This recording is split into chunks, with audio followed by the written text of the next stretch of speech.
देवकी परमानंदं कृष्णं वन्दे जगद्गुरुम्।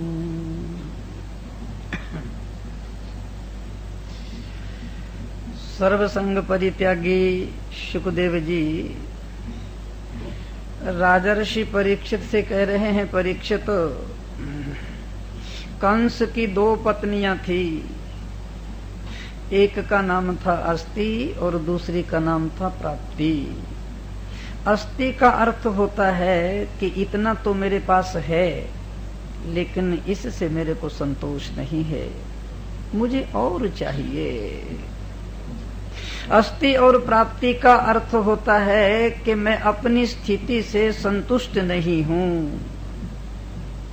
आज 10,000 है, कल 10 लाख है, फिर 10 करोड़ है, फिर 10 अरब है, फिर 10 खरब है, और फिर आधी पृथ्वी का राज्य है, फिर पूरी पृथ्वी का राज्य है। जहां कहीं भी संतोष न हो उसे कहते हैं अस्ति और प्राप्ति। शुकदेव जी कह रहे हैं, परीक्षित कंस की 2 पत्नियां थी, अस्ति और प्राप्ति। ये मगध नरेश महाराज जरासंध की बेटियां थी, और मगध नरेश महाराज जरासंध ही उस समय सबसे शक्तिशाली और सबसे बड़े प्रभावशाली सम्राट थे। बहुत से राजाओं को तो जरासंध ने जीत लिया था, और बहुत से राजाओं को उसने अपनी जेल में कैद कर लिया था। कंस की ये दोनों पत्नियां, जरासंध की बेटियां, जब मगध नरेश जरासंध के पास गई तो इन्होंने जाकर अपने पिता से ये कहा कि पिताजी, छोटे से कृष्ण ने पूरी मथुरा में आकर हमारे पति कंस को केसों से पकड़कर पछाड़ दिया। किसी ने कुछ भी नहीं कहा, किसी ने चूं तक भी नहीं की, और केवल दिखावे के लिए हमारे ससुर उग्रसेन को सिंहासन पर बिठा दिया है, और राजकाज तो सब कृष्ण ही करता है। शुकदेव जी कह रहे हैं, परीक्षित राजा, ये मगध नरेश महाराज जरासंध जब इसने देखा कि मेरी दोनों बेटियां विधवा हो गई हैं और कृष्ण ने मेरे जमाई कंस को मार दिया है, तो 23 अक्षौहिणी सेना लेकर इसने मथुरा को घेर लिया। जब 23 अक्षौहिणी सेना लेकर जरासंध ने मथुरा को घेर लिया, अब भगवान श्याम सुंदर बलराम भैया से कहते हैं कि बल भैया, अभी तक तो जितने भी राक्षस आए, किसी को हमने घूसे से मार दिया, किसी को तमाचे से मार दिया, किसी को लात से मार दिया, किसी से पांव पछाड़ करके मार दिया, यहाँ तक के 10,000 हाथियों के बल वाले कंस को भी हमने केसों से पकड़कर पछाड़ दिया। लेकिन अब तो इन सब चीजों से काम नहीं चलेगा। 23 अक्षौहिणी सेना लेकर जरासंध ने मथुरा को घेर लिया है। शुकदेव जी कह रहे हैं, परीक्षित राजा, भगवान श्याम सुंदर ने अपने अवतार धारण के प्रयोजन को स्मरण किया। जैसे ही उन्होंने अवतार धारण के प्रयोजन का स्मरण किया, वैसे ही देखते हैं आसमान से 2 दिव्य रथ सारथियों के सहित और अस्त्र शस्त्रों से जुड़े हुए उन दोनों के सामने आकर खड़े हो गए। भगवान श्याम सुंदर ने और बलराम ने दोनों रथों को प्रणाम किया और नमस्कार किया, और दोनों भाई रथ पर बैठ गए। उन्होंने अस्त्र शस्त्रों को धारण कर लिया। भगवान श्याम सुंदर ने युद्ध में जाकर मगध नरेश जरासंध को चुनौती दे दिया और पांचजन्य शंख बजाया। सर्वसंग परित्यागी शुकदेव जी कह रहे हैं, परीक्षित, कुछ ही दिनों में भगवान ने मगध नरेश जरासंध की सेनाओं को ध्वस्त कर दिया। लेकिन उन्होंने जरासंध को नहीं मारा, इसलिए नहीं मारा कि जरासंध बार बार आ जाएगा और बार बार राक्षसों को और बड़े बड़े राजाओं को लाएगा, और हमें कहीं भी जाना नहीं पड़ेगा, यहीं हम उन्हें मारते चले जाएंगे। 17 बार मगध नरेश महाराज जरासंध ने मथुरा को घेर लिया, और 17 बार ही उसे मुंह की खानी पड़ी। लेकिन महाराज मगध नरेश जरासंध ने भगवान की चैन को हराम कर दिया, नींद को हराम कर दिया। अब पश्चिम से एक काल यवन नाम का यवन आया, बहुत बड़ी विशाल सेना लेकर। उसने फिर मथुरा नगरी को घेर लिया। अब भगवान श्री कृष्ण बलराम से कह रहे हैं, बल भैया अब ये लोग हमें मथुरा में रहने नहीं देंगे, मथुरा को तो हमें छोड़ना ही पड़ेगा। सर्वसंग परित्यागी सुखदेव जी कह रहे हैं, परीक्षित राजा, भगवान श्याम सुंदर ने स्मरण किया अपने योग माया को और विश्वकर्मा को, और उनको इजाजत दिया कि अनर्थ देश में कुशस्थली नाम की जो उजड़ी हुई राजधानी है और जो समुद्र के बीच में है, जिसका नाम द्वारकापुरी है, उसको अच्छी तरह से निर्माण कर दो। भगवान की योग माया ने और विश्वकर्मा ने रातों रात द्वारका नगरी का निर्माण कर दिया। और भगवान ने अपने योग माया से कहकर जितने भी मथुरावासी थे, रातों रात सबको द्वारका में पहुंचा दिया। द्वारका में पहुंचाकर मथुरा को बिल्कुल खाली कर दिया। सुखदेव जी कह रहे हैं, परीक्षित राजा अब भगवान रह गए और बलराम रह गए। तो भगवान श्याम सुंदर बलराम से कह रहे हैं, भैया इसे यदुवंशी मार नहीं सकते, इस काल यवन को, इसको तो किसी युक्ति से ही मारना पड़ेगा। भगवान श्याम सुंदर काल यवन के सामने से होकर निकले, अपने पीतांबर को फहराते हुए, नंगे पांव और नंगे सिर। सुखदेव जी कह रहे हैं, परीक्षित राजा, काल यवन भी इनके पीछे पीछे भागा और वो ऐसे लगता था कि अभी इन्हें पकड़ा, अभी इन्हें पकड़ा। लेकिन महाराज, उस अनंत कोटि ब्रह्मांड नायक भगवान को कौन पकड़ सकता है। भागते भागते भगवान एक गुफा में घुस गए और वहां पर एक बहुत ही लंबी डील डौल वाला कोई महापुरुष सोया पड़ा था। भगवान ने अपना पीतांबर उस पर फेंक दिया और आगे गुफा में जाकर छुप गए। काल यवन ने जैसे ही गुफा में प्रवेश किया, उसने देखा पीतांबर ओढ़कर सो गया है यहाँ। बड़े जोर से गुस्से में क्रोध में आकर उसने लात मारी और जैसे ही वो पुरुष जागा और आंखें खोली, काल यवन वहीं पर भस्म हो गया। परीक्षित ने कहा, महाराज ये कौन था। सुखदेव जी कह रहे हैं, परीक्षित राजा, ये मानधाता का बेटा मुचकुंद था। ये बड़ा बली था, बड़ा धर्मात्मा था। देवता इसे स्वर्ग में ले गए थे, दैत्यों के साथ युद्ध होता था, उसको मुचकुंद ने ही देवताओं की ओर से जीता था। बहुत दिनों तक युद्ध करता रहा और जब बहुत दिन हो गए तो देवताओं ने इसे वरदान मांगने के लिए कहा। मुचकुंद ने कहा, वरदान की बात तो बाद में होगी, अभी तो मुझे इतने दिनों से नींद आ रही है, मेरे सोने का प्रबंध करो।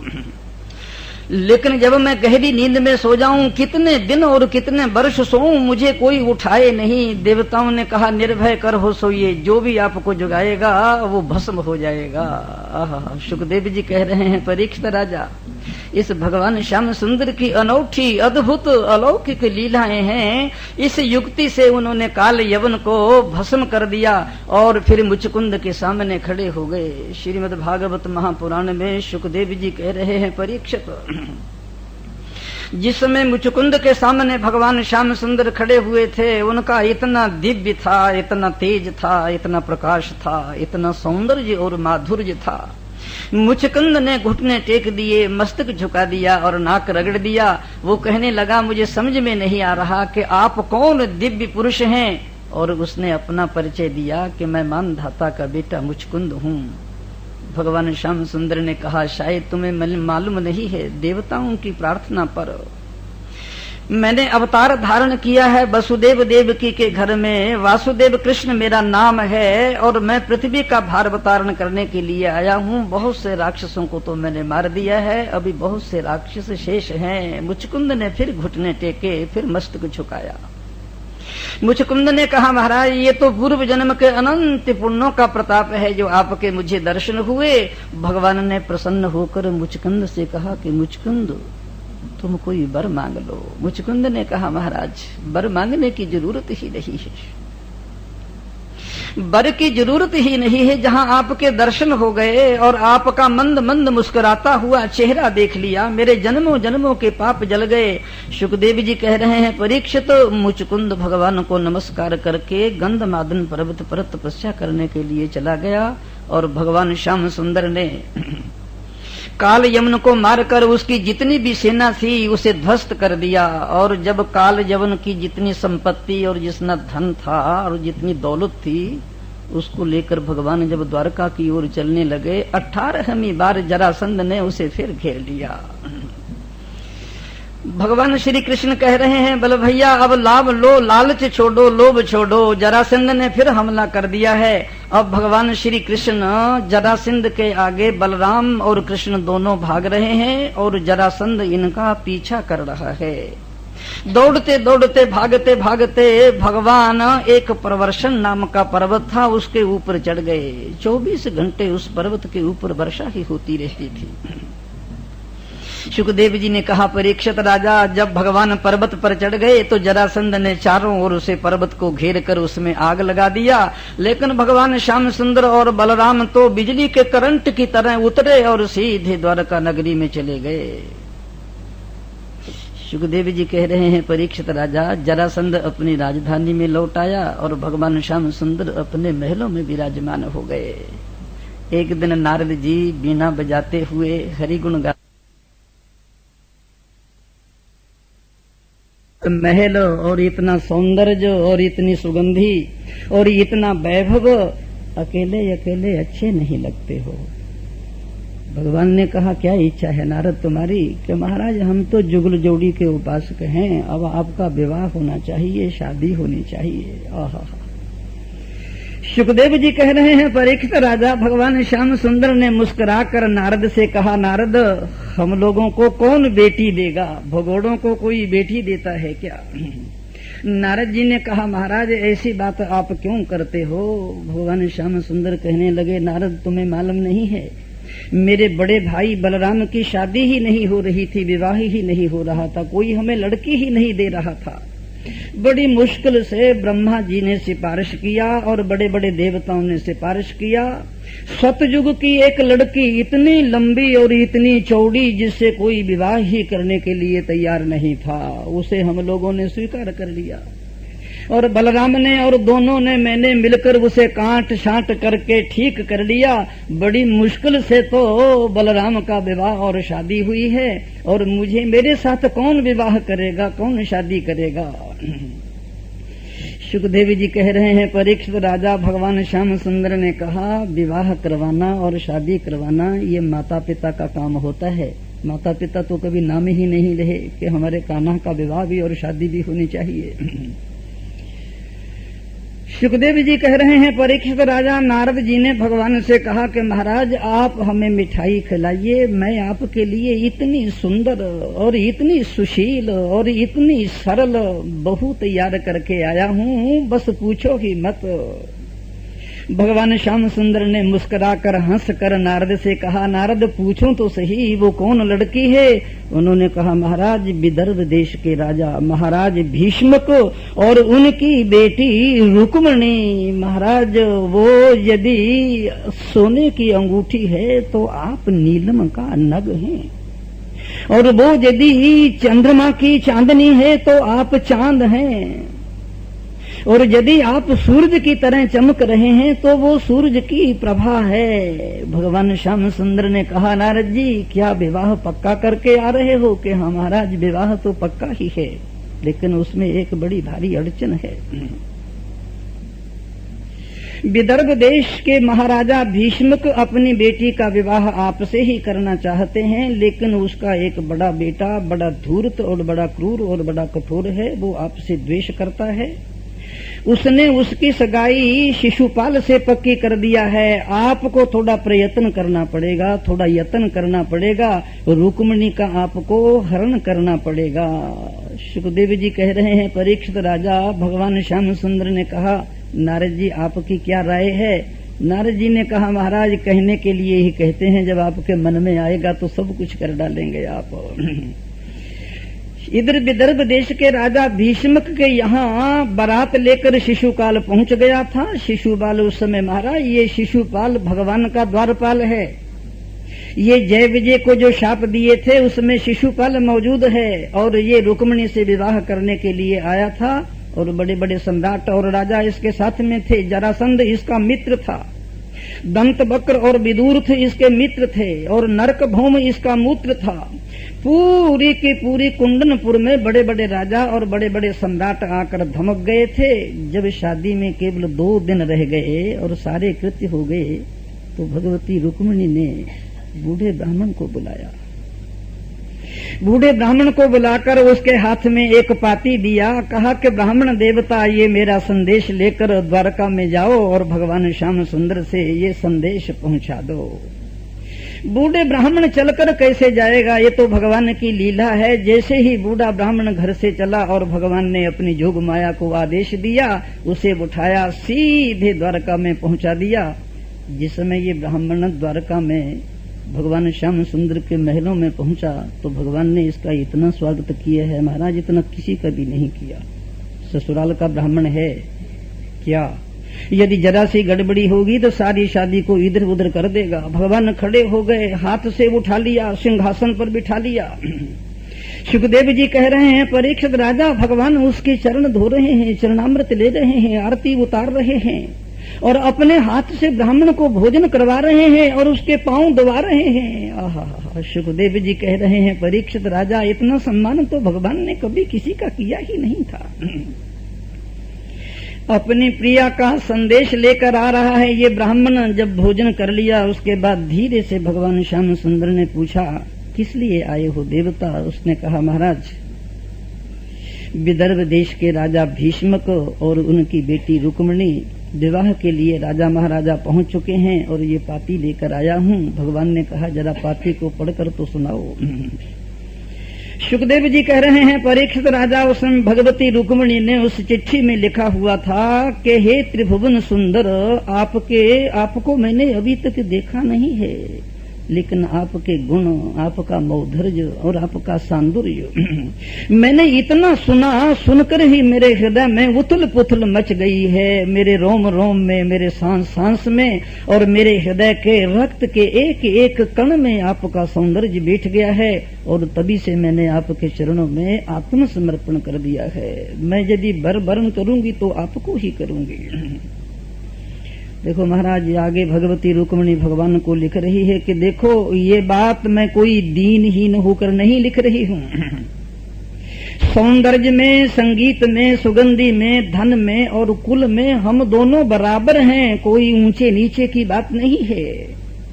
फिर भगवती रुक्मिणी ने ये भी लिखा था कि मैं चोरी चोरी छुपे छुपे विवाह नहीं करना चाहती।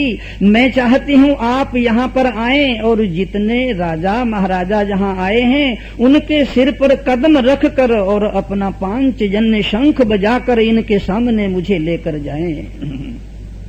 और फिर साथ में भगवती रुक्मिणी ने ये भी कह दिया था कि आप मुझे कैसे हरण करेंगे।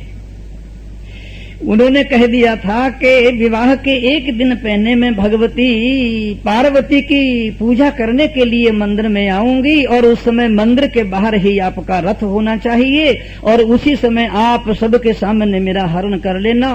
देखो महाराज, एक बात कह दूं बंबई वाले लोगों के लिए, रुक्मिणी ने जो पत्र लिखा है ये ब्राह्मण के हाथ में न तो माँ को मालूम है, न बाप को मालूम है, न सहेलियों को मालूम है, घर में किसी को भी पता नहीं। ये चोरी छुपे पत्र लिखा गया है।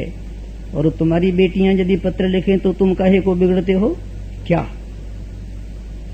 सुखदेव जी कह रहे हैं, परीक्षित राजा, जिस समय भगवान ने वो पत्र ब्राह्मण के मुंह से सुना तो उनकी आंखों से टप टप कर आंसू गिरने लगे। आंसू रुकते ही नहीं थे। उनके शरीर में रोमांच हो रहा था और उनका बाल बाल गरा भल रहा था। ब्राह्मण देवता ने कहा, क्यों महाराज? भगवान कह रहे हैं, ब्राह्मण देवता, तुम्हें मालूम नहीं, ये रुक्मिणी मेरे लिए कोई अपरिचिता नहीं है। ये तो जन्मों जन्मों से, युगों युगों से मेरी ही है। ऐसा मत समझना कि रुक्मिणी ही व्याकुल है। मुझे तो रात को नींद नहीं आती है, दिन को चैन नहीं पड़ती है। मैं तो इसके लिए बिलख बिलख रहा हूँ। आप चिंता नहीं करो, जल्दी ही मैं भगवती रुक्मिणी का हरण कर रहा हूँ। उसी समय भगवान श्याम सुंदर ने अपने सारथी को बुलाया और वो रथ तैयार करके ले आया। सुखदेव जी कह रहे हैं, परीक्षित राजा, भगवान श्याम सुंदर ने ब्राह्मण को कहा, बैठिए रथ पर। उसने कहा, महाराज पहले आप। भगवान श्याम सुंदर ने कहा, नहीं, पहले ब्राह्मण देवता बैठेंगे। रथ पर उन्हें बिठा दिया और भगवान श्याम सुंदर रथ पर बैठ गए। सायंकाल हो गया था, सूरज डूब गया था और अंधेरा हो गया था। सीधा द्वारका से भगवान का रथ उठा है और रातों रात वो कुंदनपुर में पहुंच गया है। सुखदेव जी कह रहे हैं, परीक्षित राजा, रात्रि को जब रथ की थोड़ी सी आवाज हुई तो बलराम को कुछ शुभा हुआ, कुछ संदेह हुआ। वो महलों में आए।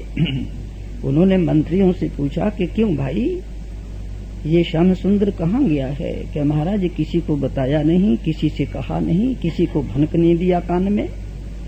ये तो रथ में बैठे एक बूढ़ा ब्राह्मण आया हुआ था और चले गए थे। बलराम कहते, अरे वो कुंडनपुर में गया है, विदर्भ देश के कुंडनपुर में। उसे शादी की इतनी चटपटी लग गई है, न तो मेरे को सूचना दिया और न वसुदेव देवकी को सूचना दिया और चुपचाप चला गया। वहाँ तो बड़े बड़े राजा और बड़े बड़े महाराज सम्राट आए होंगे, कैसे विवाह करेगा?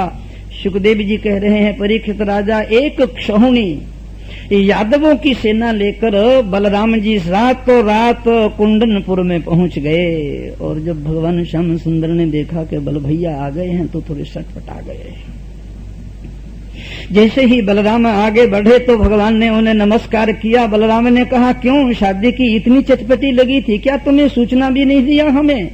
भगवान कहने लगे, भैया कैसी शादी, किस तरह की शादी? मैं तो यहाँ देखने के लिए आया हूँ।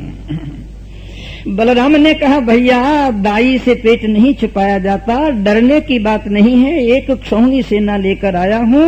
इन सारे सेनापति और सेनानाओं के सिर पर कदम रख करके हम रुक्मिणी का हरण करेंगे। सुखदेव जी कह रहे हैं, परीक्षित राजा, ये महाराज ये रुक्मिणी का विवाह है, विवाह तो बहुत ज्यादा है, मैं तो इसमें तो थोड़ी देरी लगाऊंगा, आगे देरी नहीं लगाऊंगा, घबराना नहीं। सुखदेव जी कह रहे हैं, परीक्षित राजा, भगवती रुक्मिणी दूसरे दिन बूढ़ी ब्राह्मणियों को और बाजे बाजे के साथ जब पार्वती की पूजा करने के लिए आई और भगवान श्याम सुंदर ने अपने रथ को सीधे मंदिर की ओर कर दिया।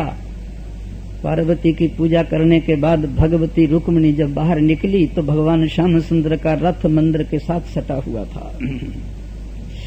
सुखदेव जी कह रहे हैं, परीक्षित राजा, भगवती रुक्मिणी ने अपना हाथ भगवान की ओर बढ़ाया। देखो महाराज, जब भगवान की ओर अपना हाथ बढ़ाओगे तो भगवान उसी से पकड़कर रथ में बैठा देंगे, लेकिन हाथ पहले तुम्हें बढ़ाना पड़ेगा, भगवान पहले हाथ नहीं बढ़ाएगा। याद रखना इस बात को। जीव जब पहले भगवान की ओर चलने का संकल्प करता है तो उस समय भगवान संकल्प करते हैं कि मुझे क्या करना है।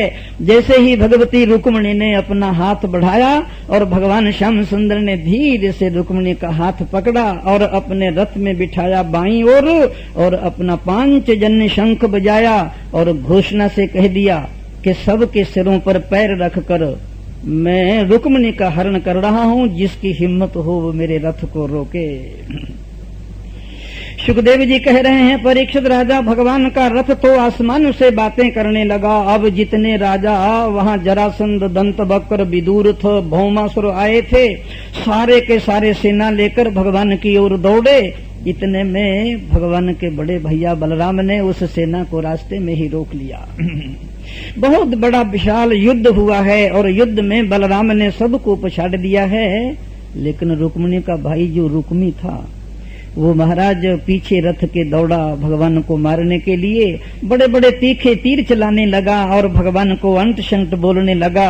भगवान रथ से उतरे, रुक्मी को पकड़ा और केशों से पकड़ा। जब उसका गला काटने लगे तो भगवती रुक्मिणी ने उनका हाथ पकड़ लिया कि महाराज ये मेरा भाई है और आपका साला है, साले को मारा नहीं जाता।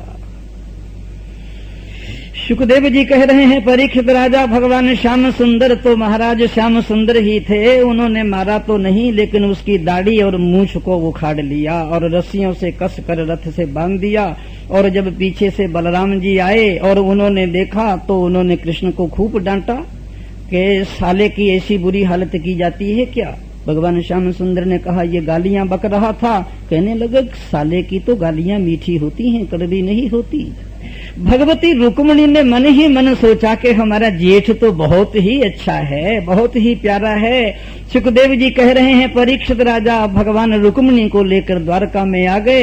अब पूरी द्वारका नगरी दुल्हन की तरह सजा दी गई थी। मिठाइयां बट रही हैं, शहनाइयां बज रही हैं और गीत गाए जा रहे हैं। और इधर से कुंडनपुर से महाराज भीष्म भी लड़की का दहेज लेकर वहां पहुंच गए हैं। ये है महाराज भगवान श्याम सुंदर का पहला विवाह, पहली शादी है ये।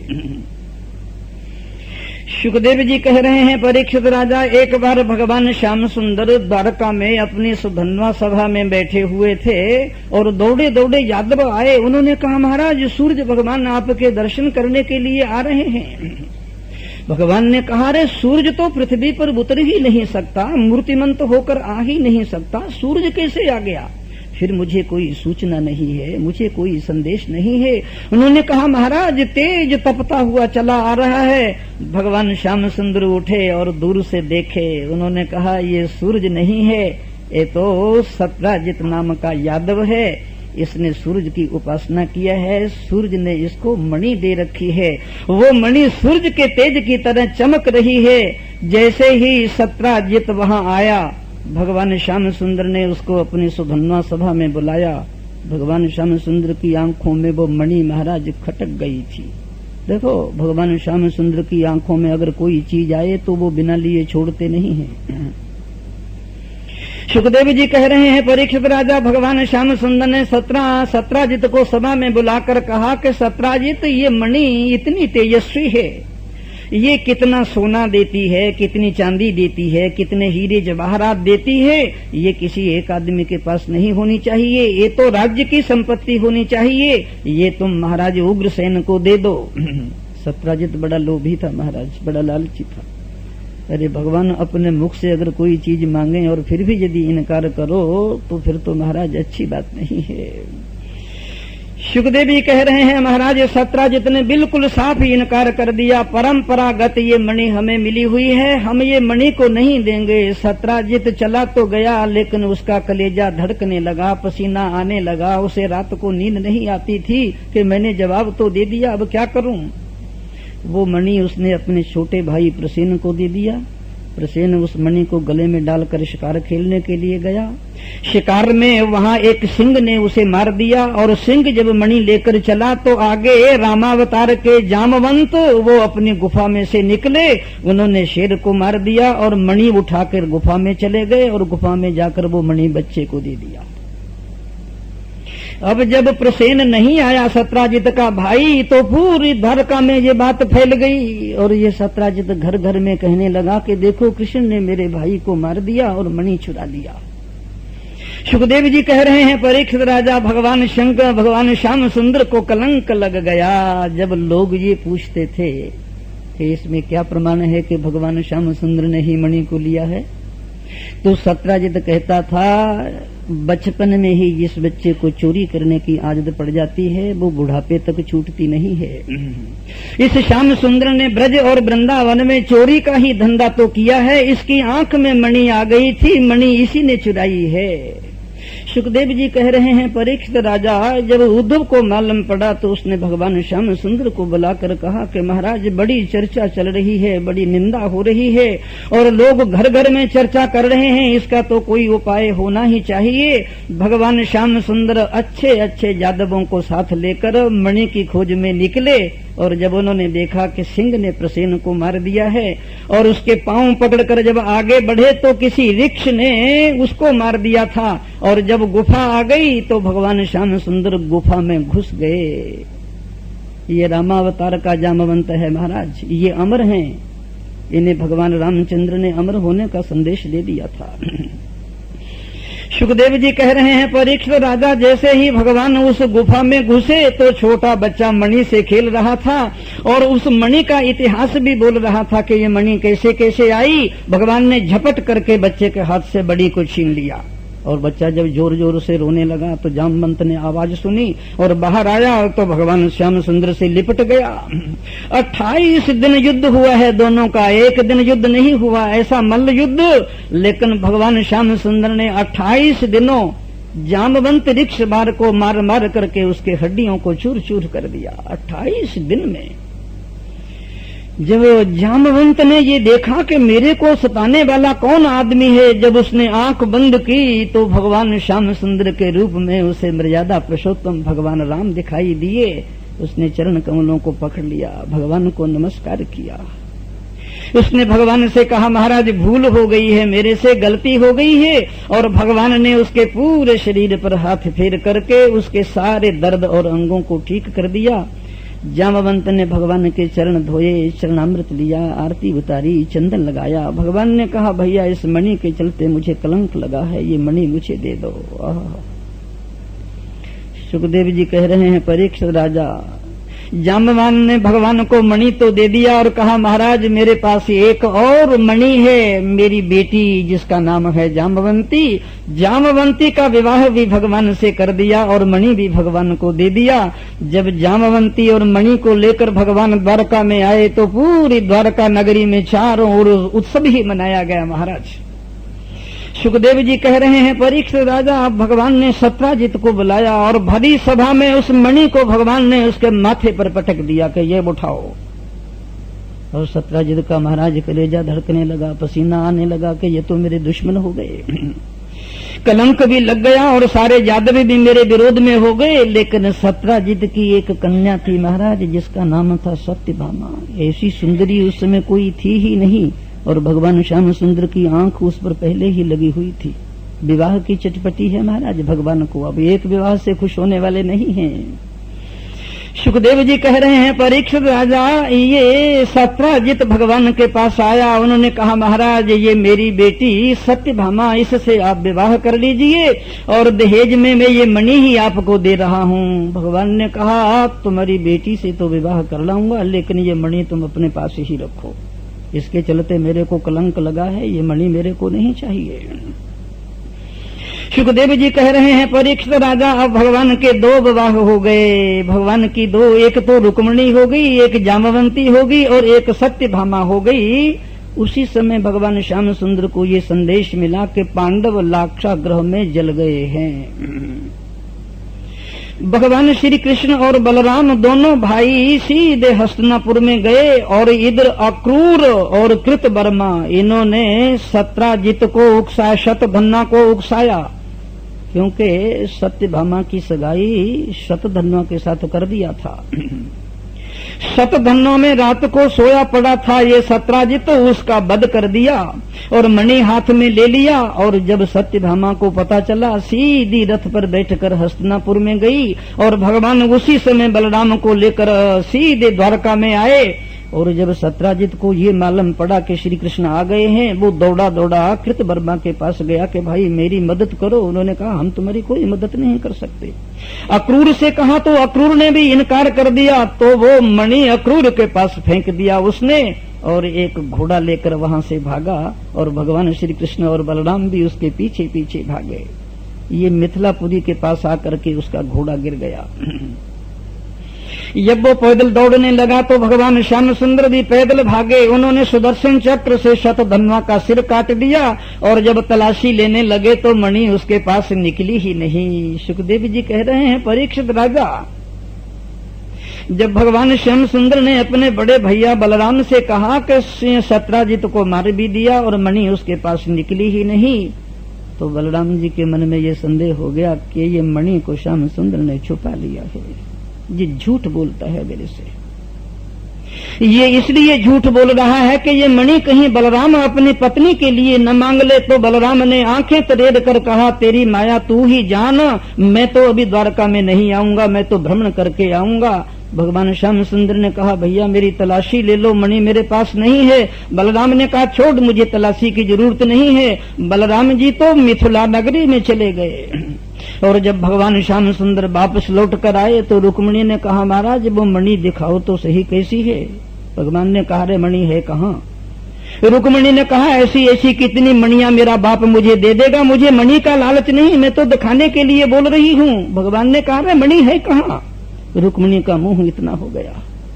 सुखदेव जी कह रहे हैं परीक्षित राजा, सत्यभामा ने कहा वो मणि दो तो सही श्याम सुंदर। भगवान ने कहा मणि है ही नहीं, सत्राजित को मार दिया, मणि नहीं मिली। तो सत्यभामा ने कहा जाओ अपनी पत्नी रुक्मिणी के गले में डाल दो, मुझे मणि की जरूरत नहीं है। हाय हाय, जब जाम्बवंती के पास गए, जाम्बवंती ने कहा वो मणि मेरे पिता ने मुझे दी थी, वो मणि मुझे वापस दे दो। भगवान ने कहा रे वो मणि है कहाँ।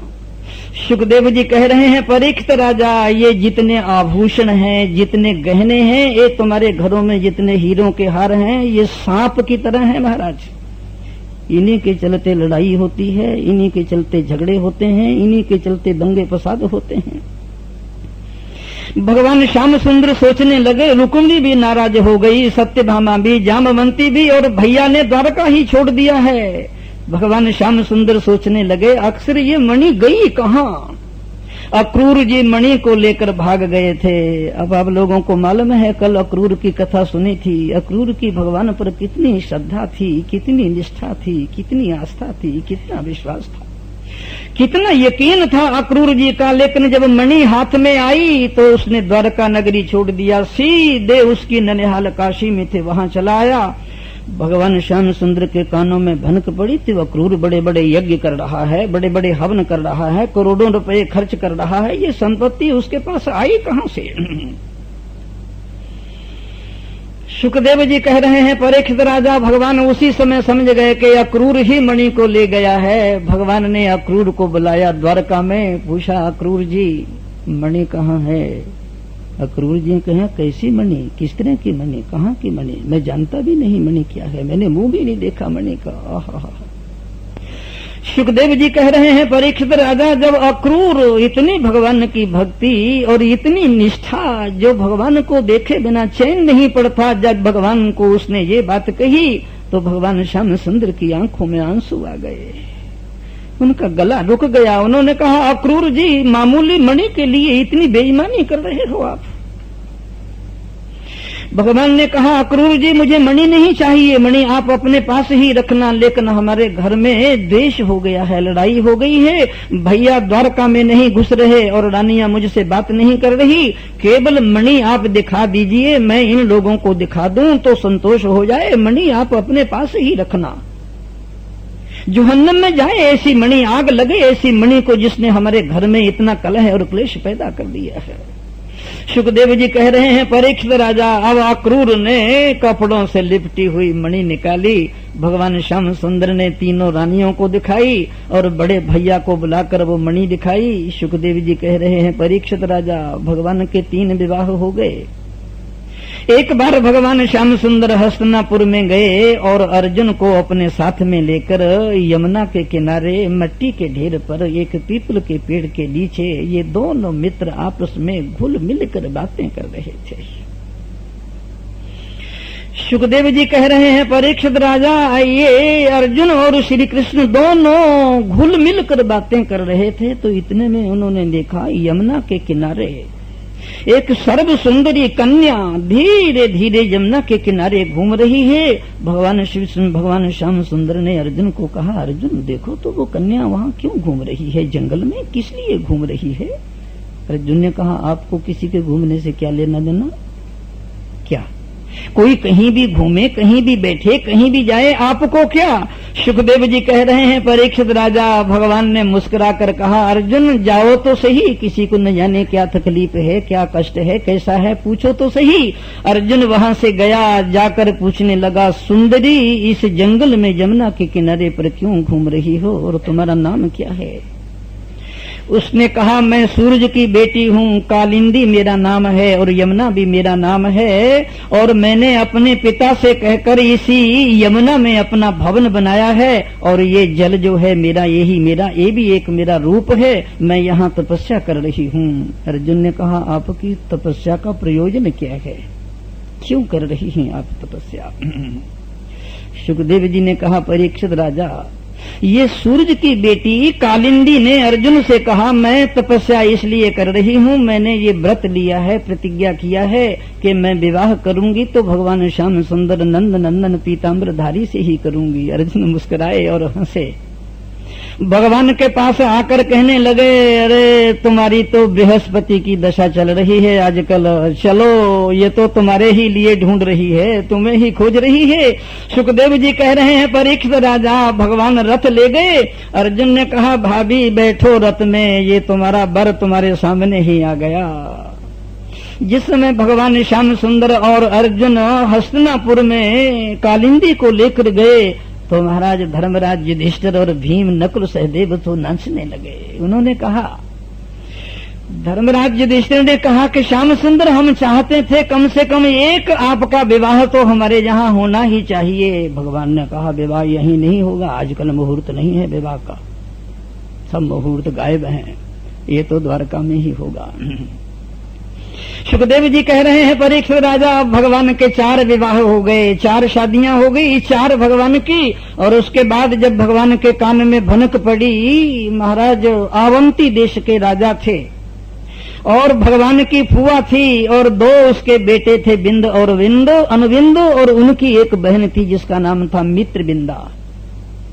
वो दोनों ही दुर्योधन के साथ विवाह करना चाहते थे। स्वयंवर रचा गया और वो भगवान श्री कृष्ण से विवाह करना चाहती थी और भगवान रथ लेकर गए, स्वयंवर में से उसे उड़ा लाए, वहां से उठा लाए। अब इसका मुकाबला कौन करे महाराज।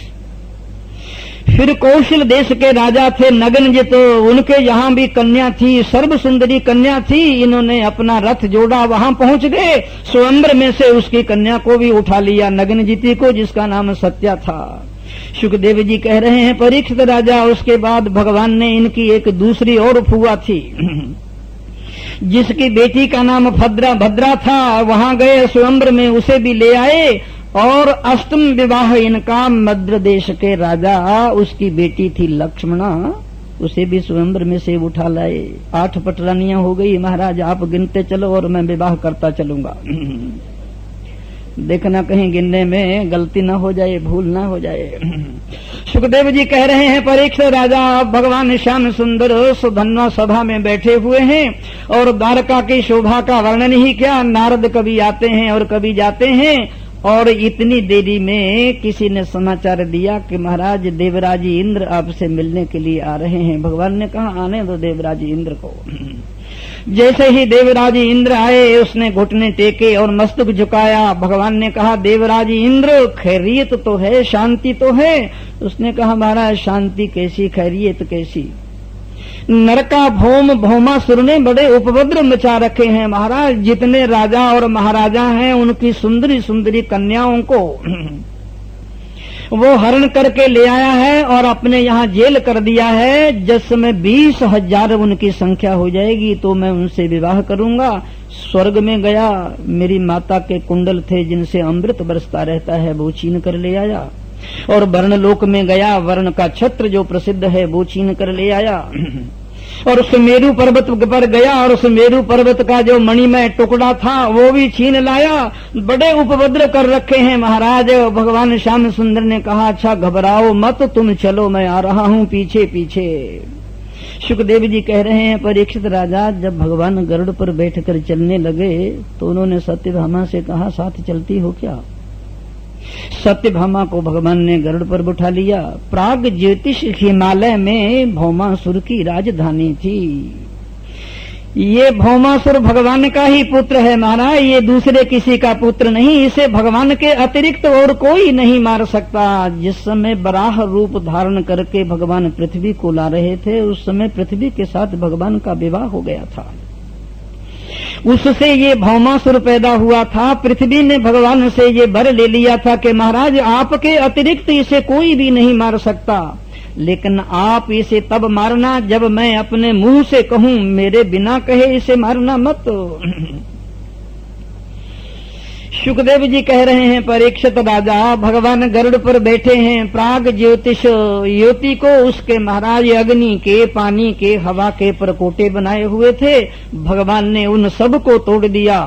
और जब ये भौमासुर भगवान से लड़ने के लिए आया तो एक बार भगवान के ऊपर इतनी बाणों की वर्षा कर दिया।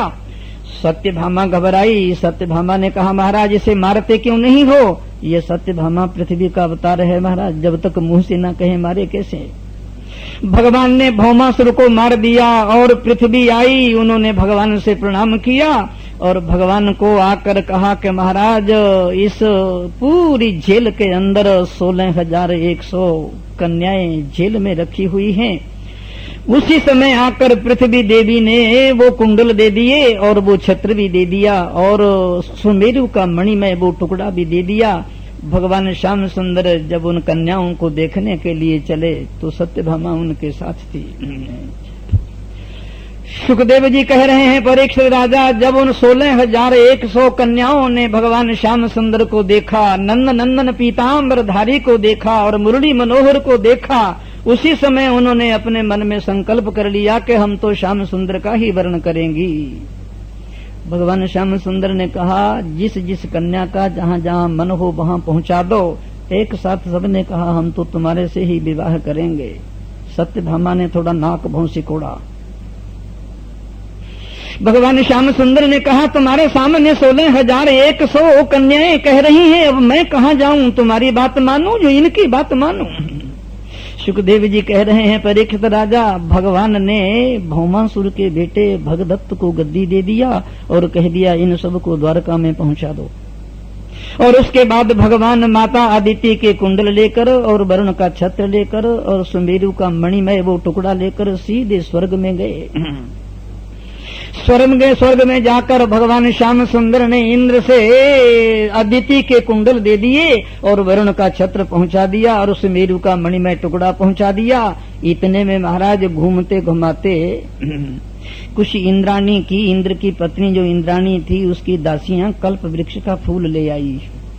जब वो सत्यभामा को देने लगी तो उसने आंख तिरेदी कि पृथ्वी में रहने वाली मानुषी को ये फूल दे रही हो, ये तो देवलोक में रहने वाली देवियों को हमारा काम है। स्त्री के भावों को बड़ी जल्दी टाल जाती है महाराज। सत्यभामा समझ गई। जब भगवान श्री कृष्णचंद्र वहां से चलने लगे तो सत्यभामा ने कहा क्यों महाराज, स्वर्ग में आकर भी यहाँ के बाग बगीचे नहीं दिखाने हैं क्या, हमें घुमाना नहीं है क्या कमें।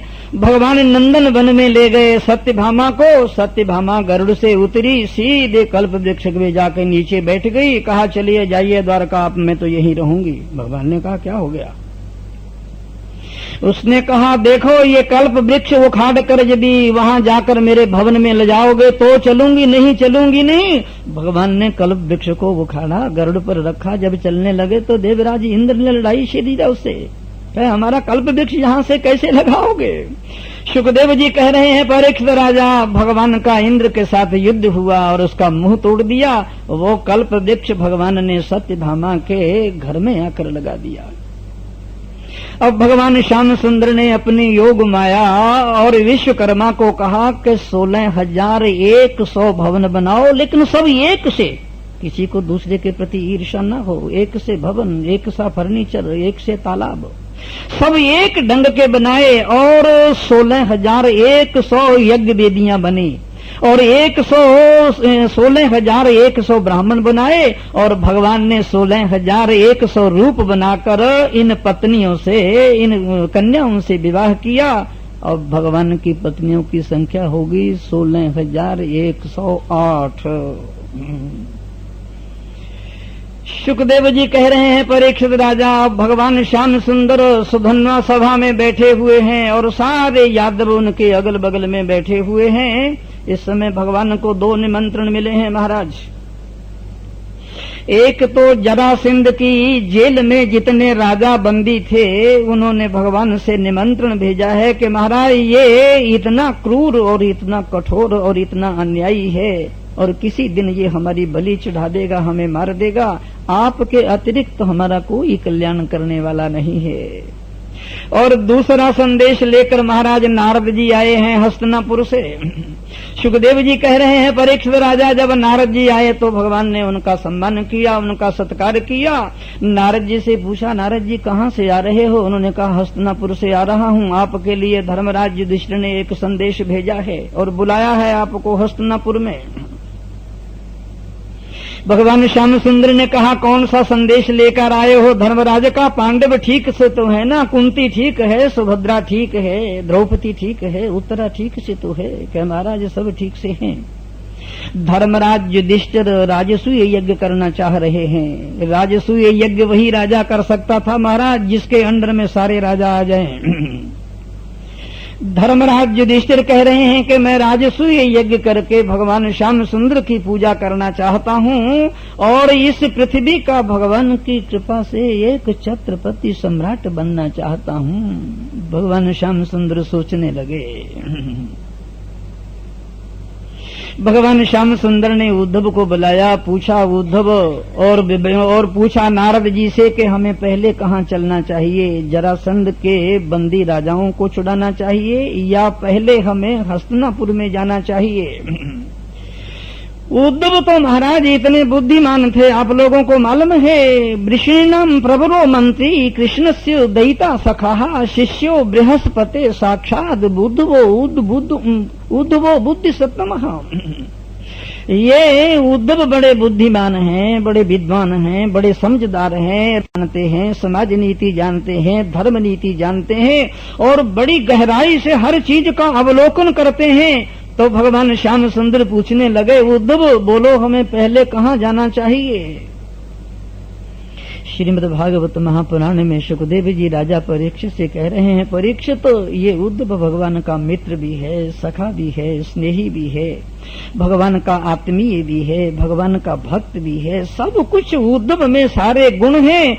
तो भगवान श्याम सुंदर ने जब पूछा तो उद्धव ने कहा, महाराज होना तो वही है जो आपकी इच्छा होगी और आपका संकल्प होगा, लेकिन जरासंध को ऐसे मार नहीं सकते हो महाराज। युद्ध में तो जरासंध को यदि 700 वर्ष भी लगे रहो तो परास्त नहीं कर सकोगे।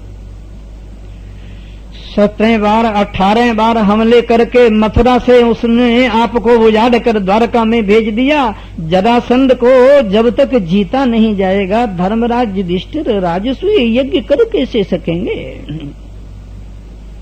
तो भगवान श्याम सुंदर ने पूछा, उद्धव तो कैसे होना चाहिए। उद्धव कहने लगे, महाराज पहले आप यहाँ जाओ हस्तिनापुर में। हस्तिनापुर में जाकर अर्जुन और भीम को अपने साथ लो और साथ लेकर किसी कपट और छल से जरासंध के पास जाओ और भीमसेन से उसकी कुश्ती करवाओ और भीमसेन जरासंध को मार देगा। उसके बाद ही धर्मराज राजसूय यज्ञ कर सकेंगे। सुखदेव जी कह रहे हैं, परीक्षित राजा भगवान श्याम सुंदर जब द्वारका जाने के लिए तैयार होने लगे तो रुक्मिणी के कान में भनक पड़ गई। उसने कहा, महाराज हस्तिनापुर जा रहे हो क्या? क्या हाँ, क्या मैं साथ में चलूं क्या? भगवान ने कहा, पूछने की जरूरत ही क्या है। सत्यभामा को पता चला और रानियों को पता चला तो सबको भगवान ने कहा, रे चलो ना, वहाँ कोई किसी चीज की कमी कोई है। अब जो 16,108 रानियों को पता चला उन्होंने कहा, महाराज हम भी चल सकती हैं कि? हाँ चलो। तो कह दिया, चलो उजाड़ना है क्या किसी को? सुखदेव जी कह रहे हैं, परीक्षित राजा अब तैयारियां होने लगी। अद्भुत और अनूठी लीलाएं हैं भगवान की। अब 16,108 रानियां ये किसी बस में या गाड़ी के डिब्बे में नहीं बैठ कर जाएंगी। सबके लिए एक एक रथ है, एक एक सारथी है और सबके लिए आए हैं, नौकर चाकर हैं। और फिर इनकी रक्षा के लिए कितनी मिलिट्री और कितनी फौज होगी।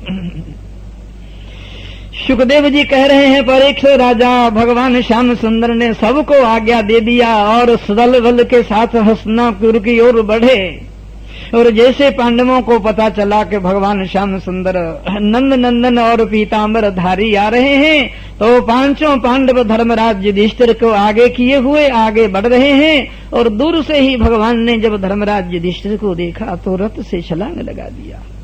देखो महाराज भगवान श्याम सुंदर इतने नम्र हैं, इतने विनयी हैं और इतना मर्यादा का पालन करते हैं। रस से उतरकर सीधे धर्मराज के पांव की ओर झुके और धर्मराज ने उन्हें उठाकर अपने हृदय से लगा लिया।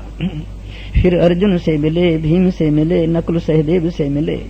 सीधे जब हस्तिनापुर में चले गए और दौड़ी दौड़ी जब सुभद्रा आई उनके पास, सीधे महाराज पहले कुंती के चरणों में झुके, वहीं सुभद्रा आ गई, वहीं द्रौपदी आ गई। तो भगवान श्याम सुंदर ने धीरे से सुभद्रा के कान में कहा कि तुम्हारी भाभियां भी आ रही हैं। कि कितनी आ रही हैं? कि सारी आ रही हैं। उन्होंने कहा, हाय भैया 16,108 को लेकर चल पड़े, ये हस्तिनापुर को उजाड़ना है क्या?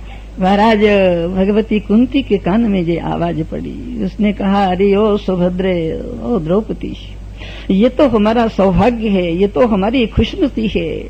ये भगवान श्याम सुंदर नंद नंदन पीताम्बर धारी, इसी की सारी वैभव है और इसी का सारा ये वैभव और इसी की सारी कृपा है। द्वारका में वो महलों में रहती होंगी, यहाँ हमारी झोपड़ियों में रह लेंगी। द्वारका में वो चिकनी चुपड़ी खाती होंगी, यहाँ विदुर की रूखी सूखी रोटी खा लेंगी। बुलाओ उन्हें। अब महाराज सुभद्रा और द्रौपदी गई, कह भाभियों उतरो रथ से, यहाँ कोई आदमी नहीं है, घूंघट घूंघट हटा दो। सुखदेव जी कह रहे हैं, परीक्षित राजा पूरी हस्तिनापुर नगरी उमड़ पड़ी रानियों को देखने के लिए और भगवान श्याम सुंदर को देखने के लिए। बहुत दिनों तक भगवान श्याम सुंदर हस्तिनापुर में रहे। फिर भगवान श्याम सुंदर ने पांडवों के साथ योजना बनाना शुरू किया, कैसे राजसूय यज्ञ किया जाए। तो भगवान श्याम सुंदर धर्मराज युधिष्ठिर से कह रहे हैं, बंद कमरे में मीटिंग हो रही है। भगवान श्याम सुंदर ने कहा, धर्मराज युधिष्ठिर, मेरी भी यही इच्छा है कि तुम इस पृथ्वी के एक छत्रपति सम्राट बनो। तुम यदि इस पृथ्वी के एक छत्रपति सम्राट नहीं बनोगे तो कौन छत्रपति सम्राट बनेगा? तुम ही तो सम्राट बनने के योग्य हो। लेकिन धर्मराज युधिष्ठिर, जब तक जरासंध नहीं मर जाता तब तुम एक छत्रपति सम्राट नहीं बन सकते। भीमसेन ने कहा और अर्जुन ने कहा, महाराज जरासंध क्यों नहीं मर सकता? हमारे होते हुए हम आपके साथ चलेंगे, जरासंध मर जाएगा। धर्मराज युधिष्ठिर ने कहा, भीम और अर्जुन को बोलो मत, पहले भगवान श्याम सुंदर को बोलने दो। जब भगवान श्याम सुंदर ने कहा कि धर्मराज युधिष्ठिर, अपने भैया भीम और अर्जुन को मेरे साथ दे दो, या तो हम ही लोग मर जाएंगे और या फिर जरासंध ही मर जाएगा, दोनों में एक बात तो हो ही जाएगी। धर्मराज युधिष्ठिर ने कहा, महाराज ये दोनों भाई मेरी दोनों आंखें हैं और आप हमारा हृदय है। मैं इन तीन को खोकर एक पति छत्र सम्राट बनना नहीं चाहता। रहने दो, मैं जैसे हूँ वैसे ही सही। आप जरासंध के पास जाओ। जरासंध इतना बड़ा सम्राट था महाराज, इतना बड़ा बली और बहादुर था, ये मगध नरेश था। सुखदेव जी कह रहे हैं, परीक्षित राजा भगवान हंसने लगे और मुस्कुराने लगे। उन्होंने कहा, धर्मराज युधिष्ठिर, तुम बिल्कुल घबराओ मत, इन दोनों को मेरे को सौंप दो। कि महाराज दोनों क्या, हमने तो संपूर्ण सर्वस्व ही आपके चरणों में अर्पित कर दिया है। अर्जुन और भीमसेन को साथ लिया और इनको ब्राह्मण बना दिया और खुद भी ब्राह्मण बन गए। तिलक लगा लिया, छापा लगा लिया, रामनामी ओढ़ लिया, पांव में खड़ाऊ पहन लिए, कमंडलू ले लिया। पहले तो ये खुद ही ब्राह्मण बनता था, अब इन क्षत्रियों को भी इसने ब्राह्मण बना दिया। महाराज सीधा वर्णन है श्रीमद् भागवत महापुराण में। सुखदेव जी ये तीनों ब्रह्मचारी और ब्राह्मण बने हुए मगध नरेश महाराज जरासंध की राजधानी की ओर जा रहे हैं। रास्ते में जितनी नदियां पड़ रही हैं, जितने नगर पड़ रहे हैं, उनको लांग कर ये जरासंध की राजधानी है महाराज। मगध में पटना से 100 मील आगे इसका नाम है गिरिब्रज राजगृही, और छोटे छोटे 5 पहाड़ हैं, उनसे घिरी हुई है और उन पहाड़ों के ऊपर बड़ी बड़ी दीवारें लगी हुई हैं और तोपें लगी हुई हैं। किसी भी शत्रु का भीतर में प्रवेश नहीं हो सकता था। सुखदेव जी कह रहे हैं, परीक्षित राजा, अब ये तीनों, एक अर्जुन, दूसरा भीम और दूसरे ये श्याम सुंदर, ब्राह्मण का वेश बना हुआ है, तिलक छापा लगा हुआ है, रामनामी ओढ़ा हुआ है, कमंडलू हाथ में लिए हुए हैं। ये तीनों गिरिब्रज पहाड़ के ऊपर चढ़ गए और चारों ओर निहारने लगे। भीमसेन ने कहा, महाराज किसी मित्र के घर में नहीं जा रहे हैं, दुश्मन के घर में जा रहे हैं। दुश्मन के घर में सीधे से दरवाजे से नहीं जाया जाता, वहां तो किवाड़ और किले तोड़कर जाया जाता है। सुखदेव जी कह रहे हैं, परीक्षित राजा, भगवान ने इशारा कर दिया। भीमसेन ने बहुत बड़ी दीवार को तोड़ दिया और वहां पर बहुत बड़े बड़े 3 गाड़े नखे थे, उनको भी उसने तोड़ दिया। अब ये तीनों ब्राह्मणों के वेश में, ब्रह्मचारियों के बीच में सीधे जरासंध की यज्ञशाला की ओर बढ़ रहे हैं। और जरासंध, उस दिन महाराज त्रयोदशी का दिन था।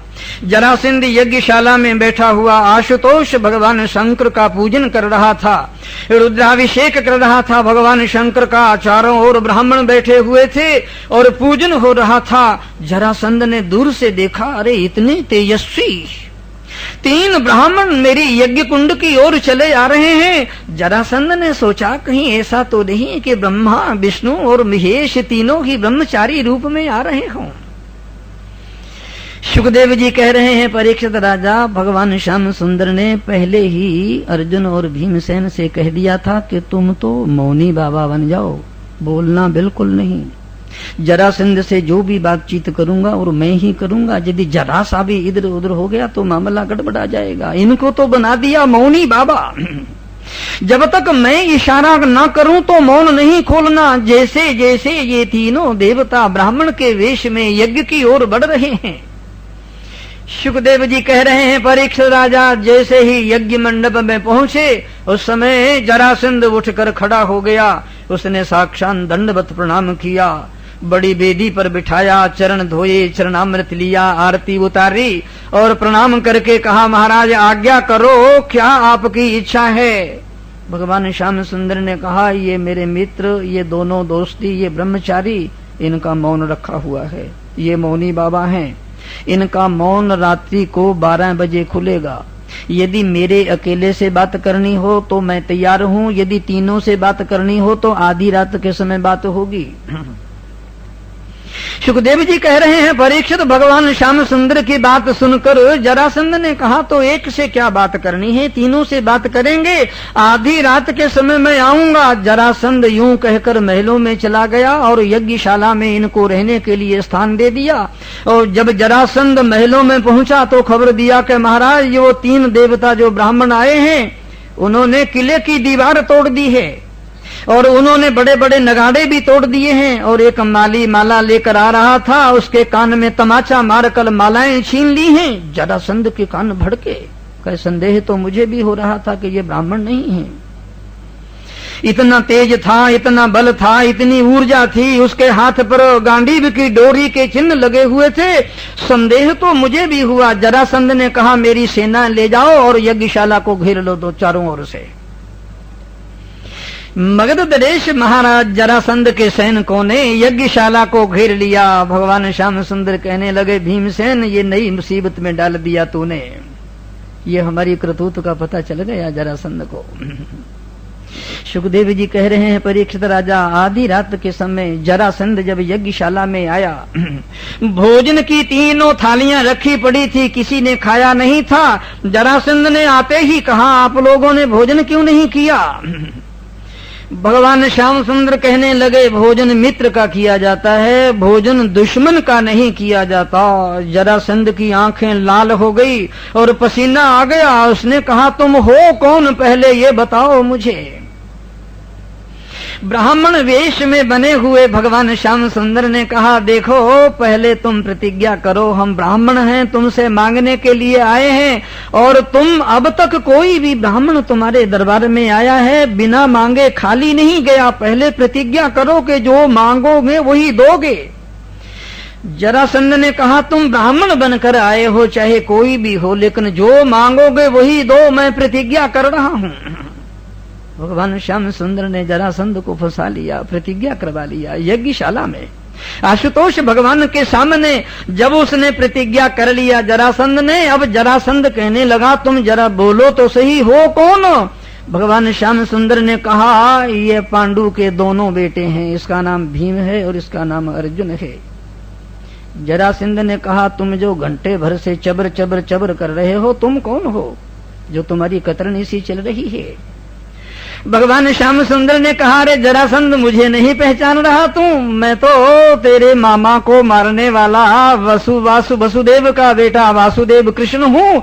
क्या तू मुझे पहचानता नहीं? जरासंध ने कहा, धत तेरे की, ये मुंह में क्या लेप लिया है? पहले तू ही ब्राह्मण बनता था, अब इन क्षत्रियों को भी तूने ब्राह्मण बना डाला। सुखदेव जी कह रहे हैं, परीक्षित राजा, जब भगवान श्याम सुंदर ने कहा कि हम तुम्हें युद्ध की चुनौती देने के लिए आए हैं, ये युद्ध सेना का नहीं होगा, ये अपने आप से होगा, हम तीनों में से किसी के साथ भी युद्ध करने के लिए तैयार हो जाओ, जो तुम्हारी इच्छा होगी वही युद्ध करेगा तुमसे, मल्ल युद्ध। सुखदेव जी ने कहा, परीक्षित राजा, जरासंध हंसा और मुस्कुराया, अरे तू मेरे साथ युद्ध करेगा? 18 बार मथुरा से तुझे उजाड़ कर मैंने द्वारका में पटक दिया और गोपियों के साथ साड़ी और लहंगा पहनकर नाचने वाला ग्वाला तू मुझसे युद्ध करेगा? तुझे अगर जीत ही लिया तो भी मेरी बदनामी है, अगर हार गया तो बदनामी है ही, तू मेरे साथ क्या युद्ध करेगा? भगवान तो चाहते ही थे कि इसकी मुट्ठी में मैं नहीं आऊं, बच जाऊं तो अच्छा है। और बाकी ये पांडु का पुत्र अर्जुन ये तो धनुष, ये तो सर्वश्रेष्ठ धनुर्धर है, ये धनुष चलाने जानता है, तीर चलाने जानता है, इसको गदा और मल्ल युद्ध नहीं आता। हाँ, मेरे साथ यदि लड़ना हो तो एक ही भीमसेन है, इसका और मेरा मुकाबला है। भगवान ने कहा चलो बला टली, हम दो तो बचे और यही हम चाहते भी थे। क्या बात। सुखदेव जी कह रहे हैं परीक्षित राजा, अब मल्ल युद्ध तैयार हो गया। जरासंध ने, अभी भी महाराज जाके यदि वहां देखोगे, मैं वहां 15 साल रहा हूं, ये जरासंध की राजधानी में, गिरिब्रज में।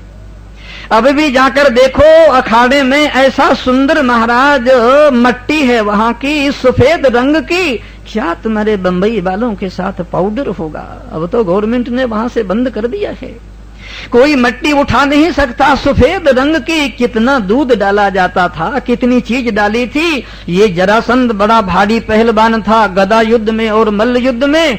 अब महाराज भीमसेन के साथ मल्ल युद्ध हुआ। दिन में तो ये लड़ते थे और रात में एक जगह बैठकर भोजन करते थे। सुखदेव जी कह रहे हैं परीक्षित राजा, 27 दिन तक युद्ध होता रहा दोनों का।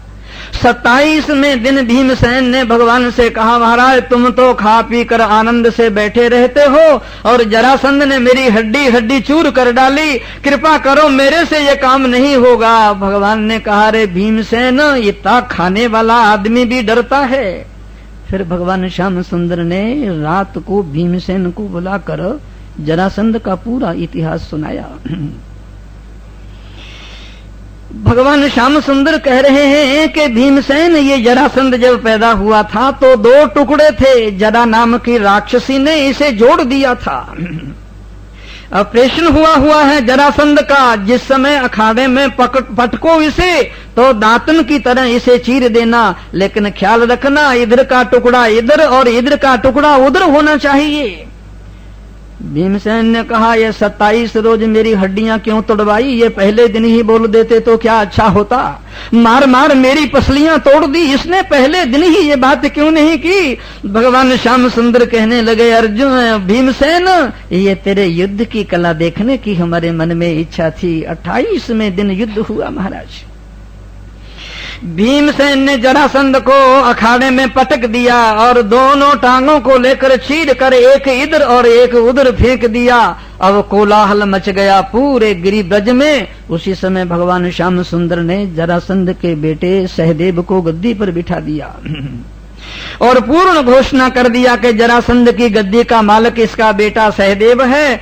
और फिर भगवान श्याम सुंदर जरासंध की जेल में 10,000 राजा बंदी थे, मामूली नहीं। उन सब को जाकर भगवान ने जेल से छुड़ाया और उन सब ने भगवान को नमन किया, प्रणाम किया, नहीं तो उनकी बलि चढ़ने वाली थी। सुखदेव जी कह रहे हैं परीक्षित राजा, अब भगवान श्याम सुंदर अर्जुन और भीम को लेकर जब हस्तिनापुर में आए तो उन्होंने सीधे धर्मराज युधिष्ठिर से कहा कि अब तुम राजसूय यज्ञ करो, बड़ी खुशी से कर सकते हो, अब कोई भी कांटा नहीं है। सुखदेव जी ने कहा परीक्षित राजा, भगवान का अब धर्मराज युधिष्ठिर का राजसूय यज्ञ शुरू हो गया। राजसूय यज्ञ महाराज मामूली जगह होता है।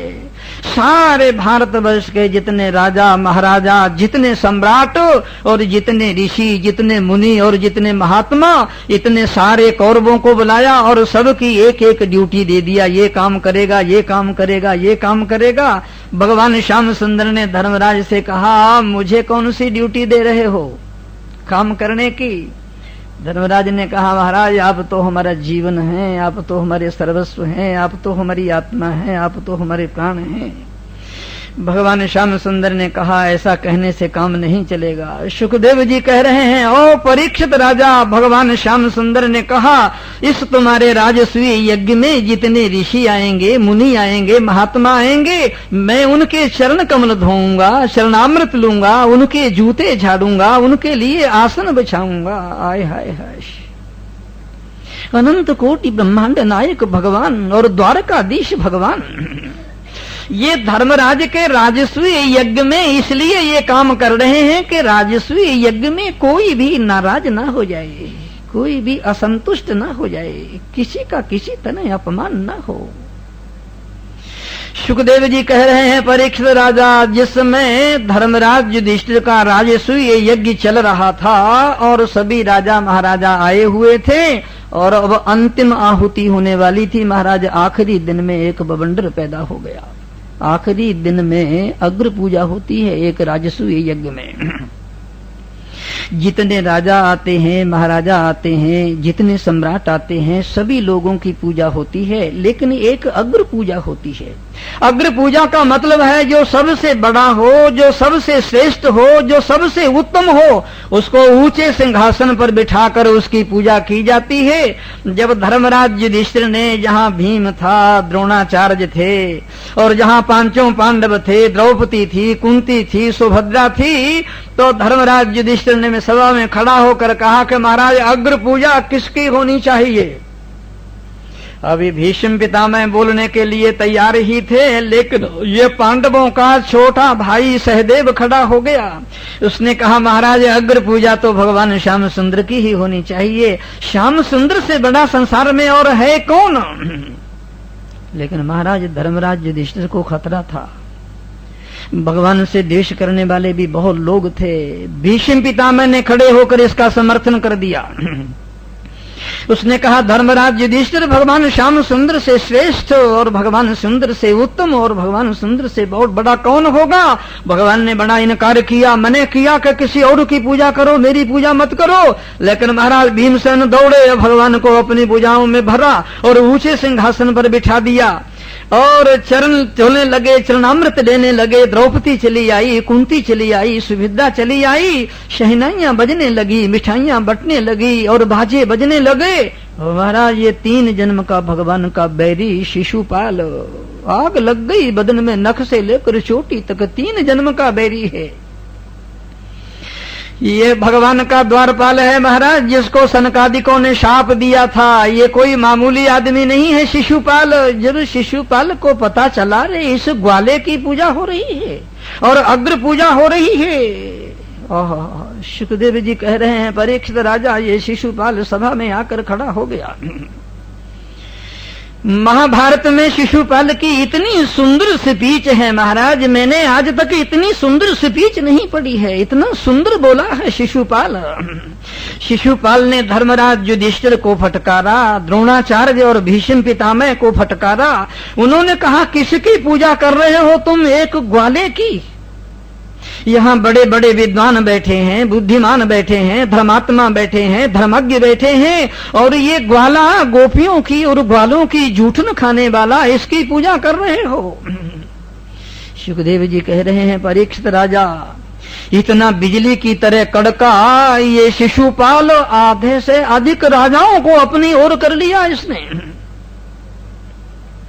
जिस समय ये कड़क रहा था बिजली की तरह थे महाराज, उस समय भीष्म पितामह से नहीं रहा।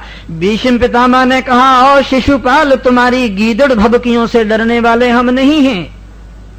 पूजा भगवान श्याम सुंदर की ही होगी। क्षत्रियों की पूजा भुजाओं के बल पर हुआ करती है।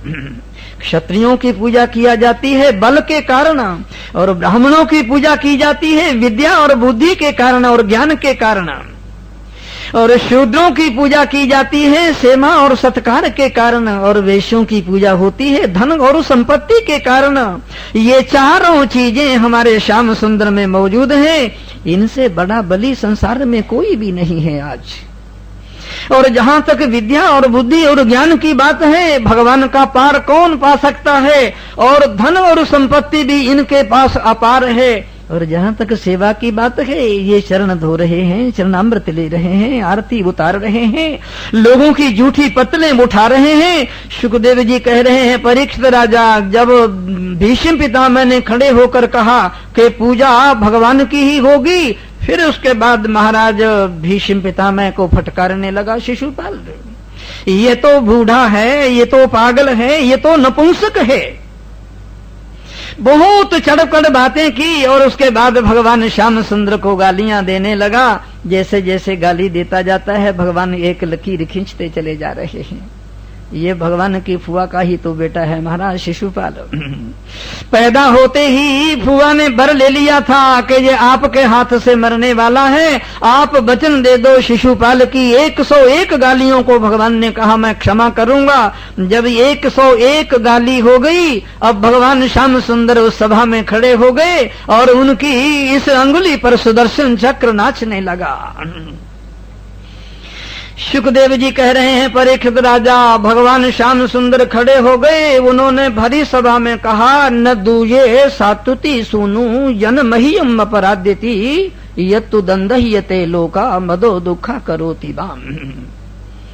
भगवान श्याम सुंदर कह रहे हैं मैं इस शिशुपाल को इसलिए नहीं मार रहा कि ये मेरी निंदा कर रहा है, मेरी चुगली कर रहा है, मेरी नुक्ताचीनी कर रहा है, मैं इसलिए शिशुपाल को नहीं मार रहा। ये मुझे गालियां दे रहा है, मैं शिशुपाल को इसलिए मार रहा हूं कि ये शिशुपाल धर्म के कार्य में टांग अड़का रहा है। यूं कहकर भगवान ने सुदर्शन चक्र चलाया और शिशुपाल की गर्दन कट कर जुदा हो गई और शिशुपाल के भीतर से एक तेज निकला जो भगवान में समा गया।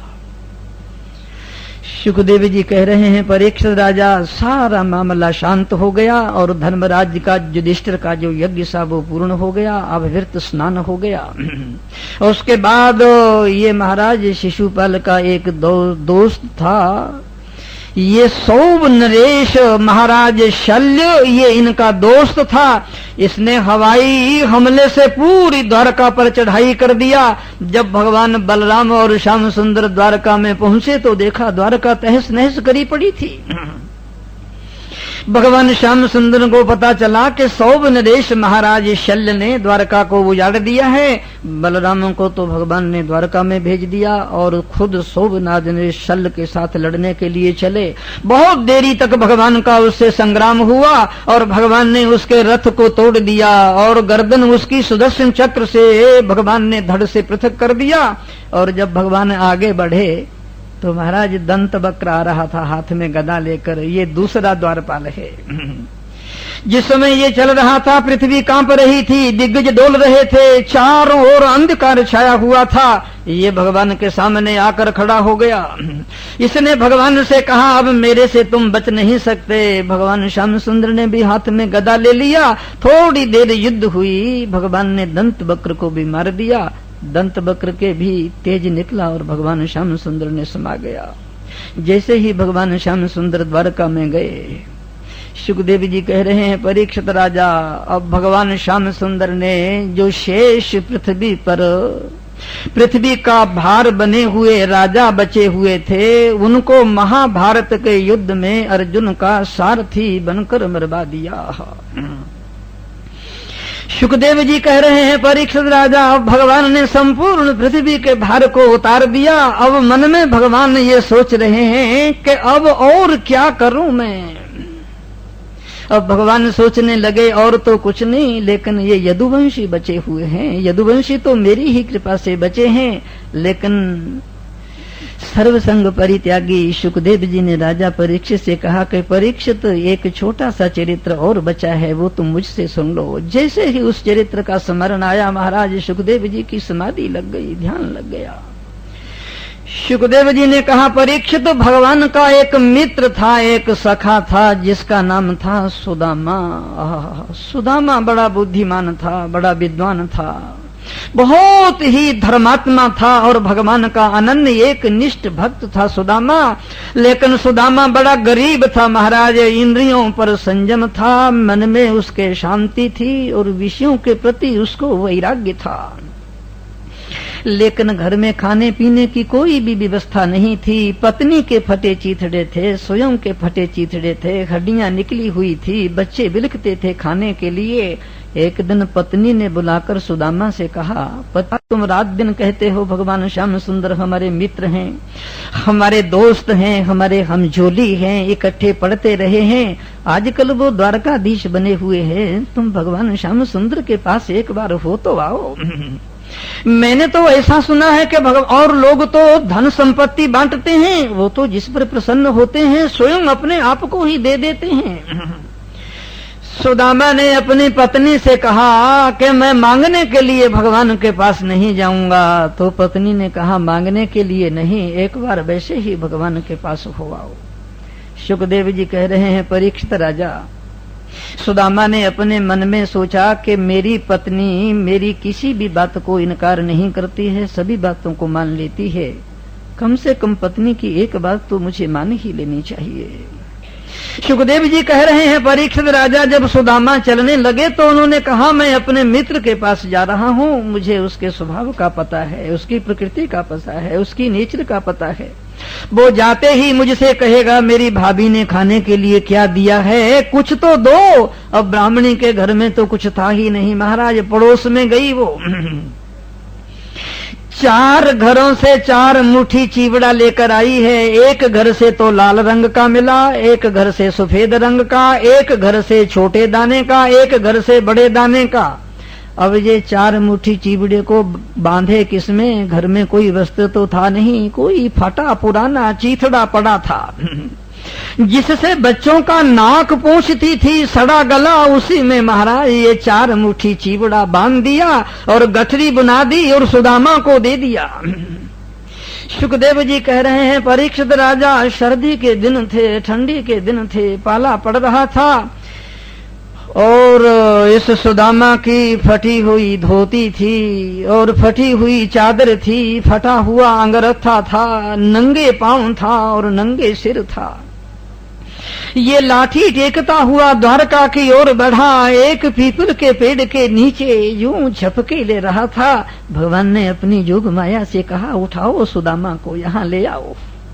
योग माया ने सुदामा को उठाया, सीधे भगवान श्याम सुंदर के महलों के सामने जो बगीचा था वहां आके रख दिया। सुदामा ने आंखें खोली। सुदामा ने कहा मैं कहाँ पहुंच गया हूँ। महामालियों ने कहा महाराज ये द्वारका नगरी है, भगवान श्री कृष्ण के महल हैं ये। उसने कहा ये महल श्याम सुंदर के हैं। दंग हो गया, इतने विशाल और इतने सुंदर महल। अब सुदामा की हड्डियां निकली हुई हैं, आंखें धसी हुई हैं, सिर के बाल उड़े हुए हैं और पेट पिचका हुआ है, फटे चीथड़े पहने हुए हैं, चला उससे जाता नहीं और कांप रहा है। और 4 मुट्ठी चिवड़े की एक पोटली उसने बगल में रखी हुई है। वो कह रहा है भाई भगवान से मिलने के लिए मुझे जाना है। मालियों ने कहा महाराज आसानी से चले जाओ, भगवान के महलों में ब्राह्मणों को कोई रोकता नहीं है। सुदामा जैसे ही आगे बढ़े, ब्राह्मण भी भीतर जा रहे थे। 3 ड्यूढ़ी तो पार कर गए, चौथी ड्यूढ़ी ने द्वारपाल ने बड़े नम्रता से कहा महाराज ये तो अनूठा सा वेश बना हुआ था अत्यंत भिखारियों का। कहा महाराज आप किस लिए जा रहे हैं भीतर? कहा मैं भगवान से मिलने के लिए जा रहा हूँ। कहा महाराज आपको जो कुछ चाहिए हम ही दे देते हैं, आपको वहां जाकर क्या करोगे? सुदामा ने कहा अरे बाबरे मैं कुछ लेने के लिए नहीं जा रहा, मैं तो अपने मित्र को देने के लिए जा रहा हूँ। आय हाय हाय कमाल की बात है महाराज। तो उन द्वारपालों ने पूछा कि आप भगवान को जानते हैं क्या? उसने कहा बहुत अच्छी, वो मेरा मित्र है, वो मेरा दोस्त है, वो मेरा सखा है, वो मेरा हमजोली है। वो हैरान हो गए और कहा मेरा साधु भी है। तो हंस गए कि साधु? कि महाराज भगवान के घर के घरवाली तो रुक्मिणी है, वो कुंडनपुर नरेश महाराज भीष्म की पत्नी है, आपकी पत्नी कौन सी है? जो उसकी बहन है। सुदामा ने कहा तुम्हें मालूम नहीं जब समुद्र मंथन किया था उसमें से लक्ष्मी निकली थी, वो तो इस मेरे दोस्त ने ले लिया और जब समुद्र मंथन से दरिद्रा निकली वो मुझे दे दिया। मैं साधु तो हुआ, दोनों बहनें तो हैं। खिलखिलाकर हंस पड़े महाराज। जितने द्वारपाल थे अब भगवान जैसे ही भीतर बढ़े और भगवान के अंग रक्षक द्वारपाल को उसने कहा जाओ श्याम सुंदर से कहो तुम्हारा मित्र सुदामा आया है। सुखदेव जी कह रहे हैं परीक्षित राजा भगवान उस समय रुक्मिणी के पलंग पर बैठे हुए थे, हास परिहास चल रहा था। जैसे ही उसके कान में पड़ा सुदामा, दौड़े भगवान। कहीं पीताम्बर गिरा, कहीं खड़ाऊं गिरे, कहीं मुकुट गिरा। सुदामा सुदामा सुदामा कहते बावरे हो गए श्री कृष्ण। रानियां दौड़ी, रुक्मिणी दौड़ी, सुदामा को दोनों बाहुओं में भर लिया, आंखों से अविरल अश्रु बह रहे हैं भगवान के, और सिंहासन पर बिठा लिया सुदामा को, सीधे अविरल अश्रुओं से उसके पांव धो रहे हैं महाराज। रानियां हैरान हो गई, आश्चर्य से भर गई। रानियों हंसने लगी कि हड्डियां निकली हुई हैं, मांस का नामो निशान नहीं, आंखें धसी हुई हैं, सिर के बाल उड़े हुए हैं, विवाहियां फटी हुई हैं, दुर्गंधी बदन से पसीने की आ रही है, ये श्याम सुंदर कैसे पागल से हो गए। रानियां हंसने लगी। रुक्मिणी ने कहा हंसो मत, द्वारका में देवराज इंद्र आए, यम आया, वरुण आया, कुबेर आया, बड़े बड़े ऋषि आए, बड़े बड़े मुनि आए और बड़े बड़े महात्मा आए, लेकिन श्याम सुंदर को इतना आत्म विभोर हुए मैंने कभी भी नहीं देखा था। हंसो मत, कोई माजरा है इसमें। भगवान श्याम सुंदर जब सुदामा के पांव धोने लगे आंसुओं से, आहा, और उसके पांव में गड़े हुए कांटों को अपने मुंह से निकालने लगे, तो महाराज सुदामा ने कहा श्याम सुंदर ऐसा मत करो, तुम्हारी रानियां देख रही होंगी। अब भगवान श्याम सुंदर अपने रानियों को कह रहे हैं, और रानियों ये मुझे जो इतना सौंदर्य मिला है, इतनी संपत्ति मिली है, जो इतना वैभव मिला है मुझे, ये मेरे मित्र की कृपा से मिला है, इसकी करुणा से मिला है, इसके प्रसाद से ही है मेरे पास। लेकिन रानियों को बड़ा आश्चर्य है, लेकिन महाराज भगवान की आदत तो बड़ी खराब है, ये तो बिना हंसी के तो छोड़ते ही नहीं। सुदामा को पलंग पर बिठा लिया गया और सुदामा को कहा कि मेरी पत्नियों को आशीर्वाद तो दे दो। अब रुक्मिणी ने आशीर्वाद किया, अब उसने कहा 1-2 होगी, उसे क्या मालूम था 16,108 होगी। उसने कहा सौभाग्यवती, पति प्रिया, पुत्रवती भव, एक एक आने लगी। अब बेचारा भूखा है, प्यासा है, आया है, कहीं चाय नहीं पिलाई, कहीं कॉफी नहीं पिलाई। अब लगे जब 10-20 आ गई तो उसने कहा आशीर्वाद थोड़ा बड़ा है, तो उसने फिर छोटा कर दिया, कहा पुत्रवती सौभाग्यवती भवो, और फिर कहा सौभाग्यवती भवो, फिर और छोटा भवो भवो ऐसे कहने लगा, फिर जमीन पर गिरने लगा।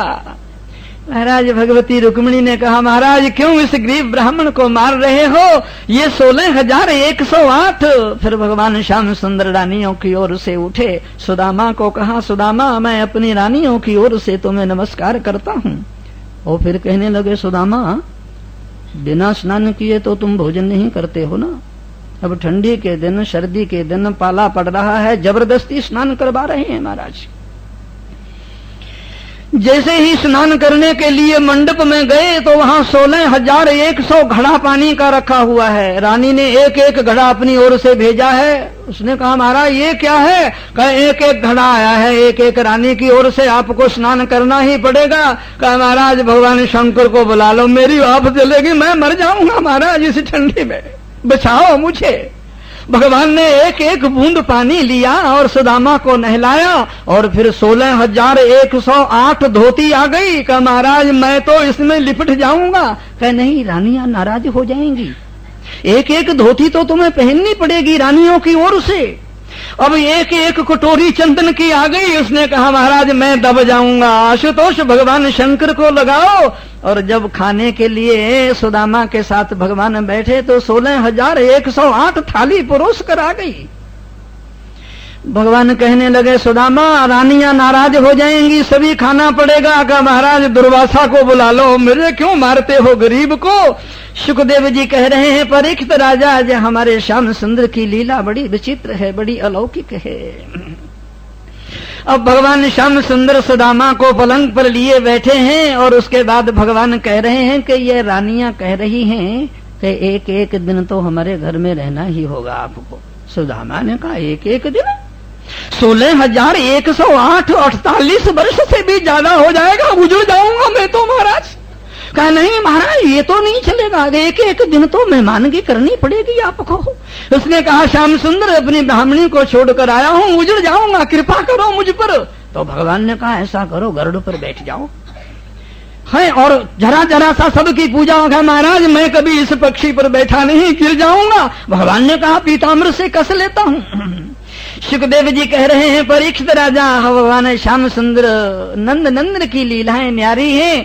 भगवान श्याम सुंदर ने पलंग पर बिठाकर सुदामा से कहा, सुदामा हमारे लिए क्या लाए हो? हमारी भाभी ने कुछ खाने को दिया है। अब सुदामा काख में दबाए हुए था। महाराज कहता था इसे कुछ दूंगा तो और मखौल करेगा। इतना वैभव, इतना सौंदर्य, इतना संगीत। अब भगवान की नजर पड़ गई और छीना झपटी होने लगी। पुराना वो कपड़ा था फट गया, सारा चिवड़ा बिखर गया। भगवान श्याम सुंदर दोनों हाथों से उठाकर मुट्ठी भरकर चिवड़ा खा लिया। दौड़कर रुक्मिणी आई, हाथ पकड़ लिया कि महाराज कृपा करो। पूरे ब्रह्मांड तो इसे दे ही दिए, दूसरी मुट्ठी में आप हमें भी इस ब्राह्मण की झोली में डाल रहे हो क्या? सुखदेव जी कह रहे हैं परीक्षित राजा, भगवान श्याम सुंदर ने सुदामा की बड़ी ही दिव्य सेवा और शुश्रूषा किया। अब सुदामा जब विदा होने लगे तो सुदामा को स्नान करने के लिए एक ही धोती थी, भगवान ने अपना पीताम्बर दे दिया था। जब सुदामा चलने लगा तो भगवान कहने लगे, अच्छा सुदामा ये पीताम्बर भी तुम लेते जाओ, फिर इसका मतलब क्या है? सुदामा ने कही, नहीं महाराज अपना पीताम्बर रख लो, मैं तो अपनी धोती ही पहन करके जाऊंगा। सुदामा की वही धोती, वही फटी हुई चादर और वही अंगरखा और वही पांव में खिड़ाऊ लाठी। जब सुदामा वहां से विदा होने लगा और थोड़ी दूर तक भगवान उसे छोड़ने के लिए आए, सुदामा मन में सोच रहा है भगवान की बड़ी कृपा है, अरे इस कन्हैया की बड़ी कृपा है, मैंने अपने मुंह से कुछ मांगा नहीं, इतना प्यार दिया, इतना प्रेम दिया, इतनी स्नेह दिया, इतनी आत्मीयता दी और इतना अपनापन पिया। सुदामा चल रहा है और जैसे ही सुदामा महाराज जूनागढ़ के पास पहुंचा, उसने देखा नई द्वारका का निर्माण हुआ पड़ा है। उसने कहा मैं फिर द्वारका में चला आया क्या? ब्राह्मणी आई दासियों को लेकर पूजा सत्कार के लिए। उसने कहा ये आपके मित्र, आपके दोस्त ने ये निर्माण किया है। महाराज जैसी द्वारका नगरी और द्वारका नगरी के महल थे वैसे ही सारे महल बने हुए थे। सुदामा जब एक एक कमरे में जाता है, सब में 16,108 की संख्या है। पलंग भी उतने, थालियां भी उतनी, गिलास भी उतने, तकिए भी उतने, रजाइयां भी उतनी। सब रानियों ने अपनी तरफ से एक एक दिया था, लेकिन महाराज उसने कहा मेरा मित्र मुंह से नहीं बोलता। देखो महाराज, जब कभी भी किसी को कुछ देना हो और देने का मन हो, ना तो मुंह से बोलो और ना मित्र को पता लगने दो, ऐसे दो जैसे कोई अपने आप को छोटा अनुभव न करे। सुदामा ने भगवान को नमस्कार किया। सुखदेव जी कह रहे हैं परीक्षित राजा, भगवान श्याम सुंदर ने पूरी पृथ्वी का भार उतार दिया था। अब भगवान श्याम सुंदर ये सोच रहे थे ये यदुवंशी ही इस पृथ्वी का भार रह गए हैं और ये तो मेरी भुजाओं से रक्षित हैं, इनको तो मेरे अतिरिक्त और कोई मार ही नहीं सकता। भगवान श्याम सुंदर के मन में सुखदेव जी कह रहे हैं संकल्प आया। उसी समय बड़े बड़े ऋषि, बड़े बड़े मुनि और बड़े बड़े महात्मा द्वारका में आए थे। प्रभास क्षेत्र के पास पिंडारक एक क्षेत्र है, वहां रहने के लिए महात्मा चले गए। देखो महाराज, भगवान श्याम सुंदर और बलराम महात्माओं को मान देते थे, सम्मान देते थे, इज्जत देते थे, प्रतिष्ठा देते थे, उनके पांव धोते थे, चरणामृत लेते थे, आरती उतारते थे, साष्टांग दंडवत प्रणाम करते थे। लेकिन आगे उनकी संतान और उनकी पीढ़ियां महाराज साधुओं की खिल्ली उड़ाती थी, मखौल करती थी। ये श्रीमद् भागवत महापुराण संकेत दे रहा है। पिंडारक क्षेत्र में जितने भी ये ऋषि मुनि बैठे हुए थे, ये यदुओं के राजकुमार, यदुवंश के कुमार, इन्होंने एक राजकुमार को स्त्री का वेश बनाया और कपड़े बांध दिए, साड़ी पहनाई और वहां जाकर ऋषि मुनियों से कहने लगे महाराज ये गर्भवती है, इसके पेट में बच्चा है, हम यही पूछने आए हैं कि लड़का होगा या लड़की। हाय हाय हाय। ऋषि मुनि चुप रहे, शांत रहे, कुछ नहीं बोले। मन में सोचने लगे भगवान श्याम सुंदर और बलराम कितने नम्र और कितने विनयी हैं और उनकी संतान कितनी उद्दंड और कितनी खिल्ली उड़ाने वाली है।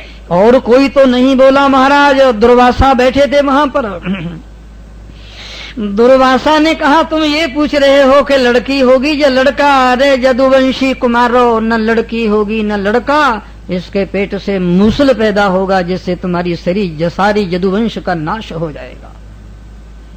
सुखदेव जी कह रहे हैं परीक्षित राजा थर थर कांपने लगे, उन्हें पसीना आ गया। जब कपड़े खोले तो लोहे का इतना बड़ा मूसल निकला।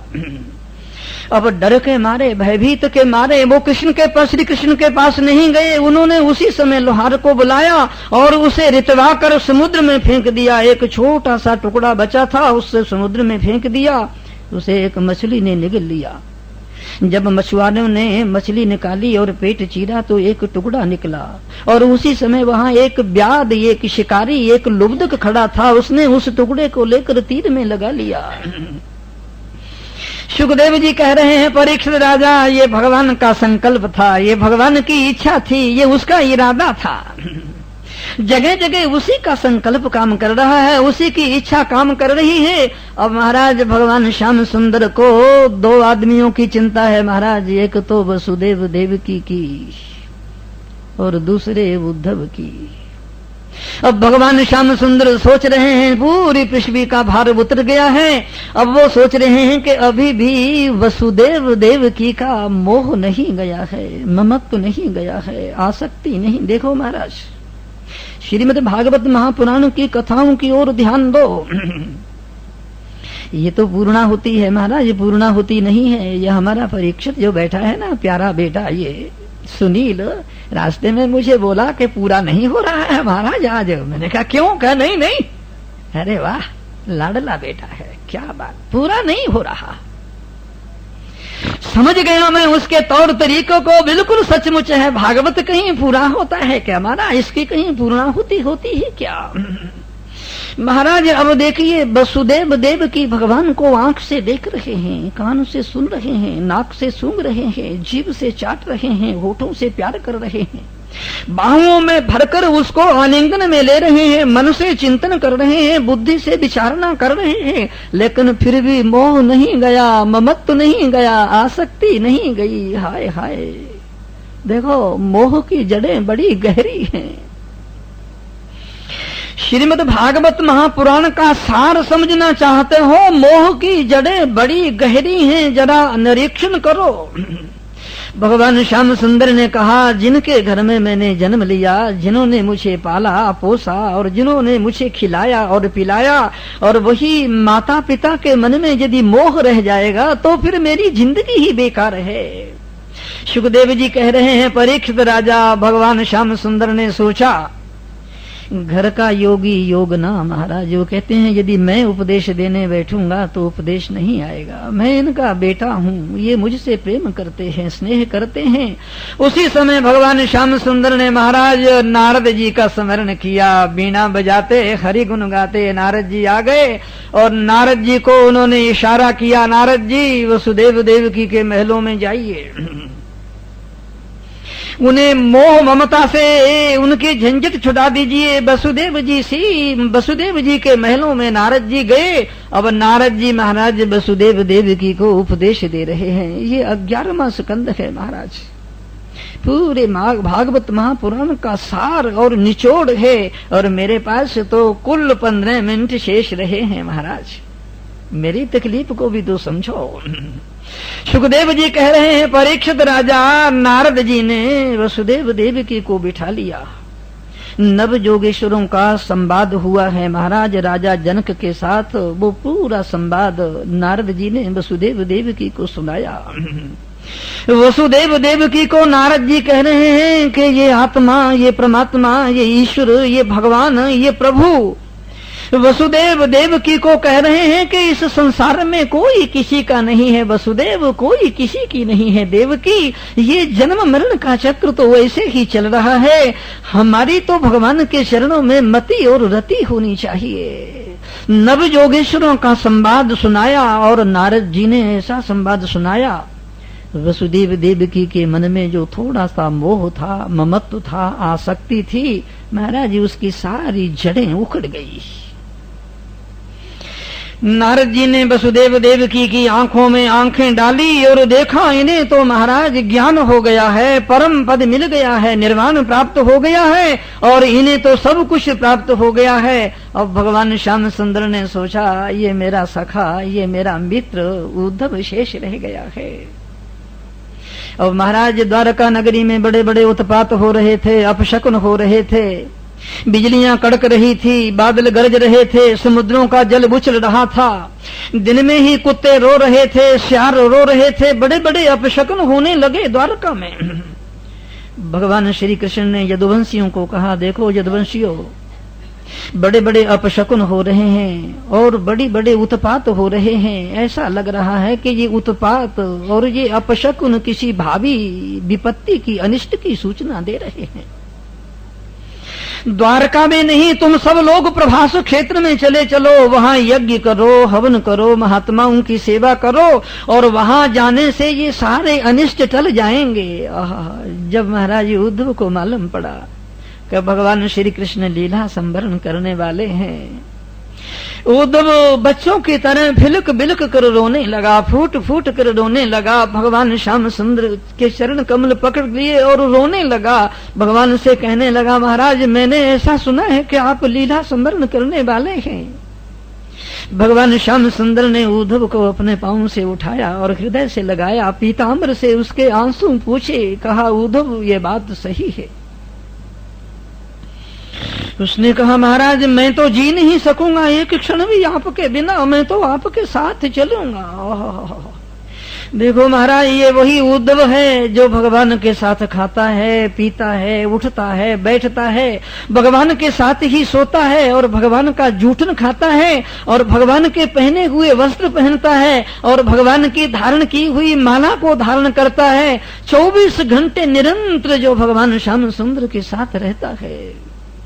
सुखदेव जी कह रहे हैं, परीक्षित राजा, भगवान श्याम सुंदर ने उद्धव को अपने गले से लगाया और उद्धव को कहने लगे, उद्धव इस संसार में ना कोई किसी के साथ आता है और ना कोई किसी के साथ जाता है।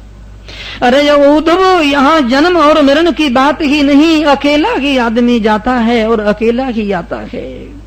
भगवान श्याम सुंदर उद्धव को अपने पास बिठाकर ज्ञान का उपदेश देने लगे और उन्होंने कहा, उद्धव तुम अपने मन को, अपने प्राणों को, अपनी आत्मा को और अपनी चित्त वृत्तियों को मेरे चरणों में लगा देना, मेरा ही चिंतन करते रहना, मेरा ही भजन करते रहना। भगवान श्याम सुंदर कह रहे हैं, उद्धव तुम अपने आप को पूर्ण रूप से मेरे चरणों में समर्पित कर दो। तुम अपने आप में कुछ करो ही मत, तुम ये कह दो मैं हूं ही नहीं, जो कुछ हो सब तू ही हो। अरे उद्धव, जो मेरे चरणों में आत्म समर्पण कर देता है उसके जीवन में भले ही कोई दुख आए, सुख आए, हानि आए, लाभ आए, संयोग आए, वियोग आए, जन्म आए, मृत्यु आए, मान आए, अपमान आए, वो उसे स्वीकार कर लेता है कि मेरे प्रभु का ही प्रसाद है। अरे उद्धव, मेरे लीला संवरण के बाद तुम यहाँ मत रहना। मेरे चले जाने के बाद ही यहाँ कलियुग प्रवेश कर जाएगा, लोगों में काम बढ़ जाएगा, क्रोध बढ़ जाएगा, लोभ बढ़ जाएगा, मोह बढ़ जाएगा, अहंकार बढ़ जाएगा, राग द्वेष बढ़ जाएंगे, घर घर में लड़ाई होने लगेगी। सुखदेव जी कह रहे हैं, परीक्षित राजा, भगवान श्याम सुंदर कह रहे हैं, उद्धव मेरे लीला संवरण के बाद तुम सीधे बद्रिकाश्रम में चले जाना, वहाँ महात्मा के चरणों में और सत्संग में रहना। उद्धव की आंखों में आंसू झर रहे हैं, लेकिन महाराज श्रीमद् भागवत महापुराण में सुखदेव जी लिख रहे हैं कि भगवान ने जब उद्धव को संदेश दिया और उपदेश दिया तो उद्धव ने भगवान के चरण कमल पकड़कर कहा, महाराज मेरा मोह दूर हो गया, मेरी अविद्या दूर हो गई, मेरे भ्रम दूर हो गए, मेरी शंकाएं सब मिट गई हैं। अब भगवान श्याम सुंदर ने देखा वसुदेव देवकी को ज्ञान हो गया और उद्धव का भी मोह और अज्ञान मिट गया। अब भगवान श्याम सुंदर ने संपूर्ण द्वारका वासियों को कहा कि प्रभास क्षेत्र में चले चलो। देखो महाराज, बार बार सुखदेव जी राजा परीक्षित से कह रहे हैं, परीक्षित ये हमारे भगवान श्याम सुंदर का ही संकल्प था, उसी की इच्छा थी। उसी का इरादा था, जो कुछ वही कर रहे थे। संपूर्ण द्वारकावासी झूम झाम कर प्रभास क्षेत्र में चले गए और वहां करना तो उन्हें यज्ञ था। मैरेय नाम की एक सुरा शराब होती है महाराज। यज्ञ किया और हवन किया। पूरे यदुवंशियों ने, यादवों ने शराब पी लिया और शराब में बेहोश और मदोमत होकर के एक दूसरे ने दूसरे पर हमला शुरू कर दिया। तलवारें चल पड़ी, धनुष बाण चल पड़े, एक दूसरा दूसरे का गला काटने लगा। सुखदेव जी कह रहे हैं, परीक्षित राजा, बलराम ने और भगवान श्याम सुंदर ने उन्हें जब रोका तो रुके नहीं, वो उन्हें ही मारने के लिए तैयार हो गए। कुछ ही घंटों में पूरी यदुवंश वहां कट करके खूनों खून हो गया। प्रभास क्षेत्र के किनारे सारे यदुवंश कटे पड़े हैं और मरे पटे हैं। भगवान श्याम सुंदर वैसे ही हंस रहे हैं, वैसे ही मुस्कुरा रहे हैं, वैसे ही उनका तेज है। सुखदेव जी कह रहे हैं, परीक्षित राजा, भगवान श्याम सुंदर ने अपने बड़े भैया बलराम की ओर देखा। बलराम समझ गए कि श्याम सुंदर का क्या इशारा है। वो सीधे से समुद्र के किनारे पर गए और धीरे से जमीन पर बालू पर उन्होंने लेट लगाई और वो शेषनाग के रूप में बदल गए। सुखदेव जी कह रहे हैं, परीक्षित राजा, भगवान श्याम सुंदर वहां से चले, एक पीपल के पेड़ के नीचे अपने पांव के ऊपर पांव रखकर बैठ गए। करोड़ों सूरजों के समान तेज बिख रहा है। गले में 5 रंग के सुगंधित पुष्पों की माला है, कानों में कुंडल है, पीताम्बर लहरा रहा है, उनके सिर पर मयूर का पिच है। भगवान का सौंदर्य उसी तरह दमक रहा है, चमक रहा है। सुखदेव जी कह रहे हैं, परीक्षित राजा, जब भगवान ने पांव पर पांव रखा और पांव में पदबक चमका और वो लुब्धक जिसने उस लोहे के टुकड़े को तीर पर लगाया था, उसने समझा ये कोई हरण है। वहां से तीर मारा, सीधा भगवान के पांव में आकर लगा। यदुवंशियों को ऋषियों का शाप था। जैसे ही उनके पांव में महाराज वो तीर लगा और लुब्धक आया, वो तो हैरान हो गया।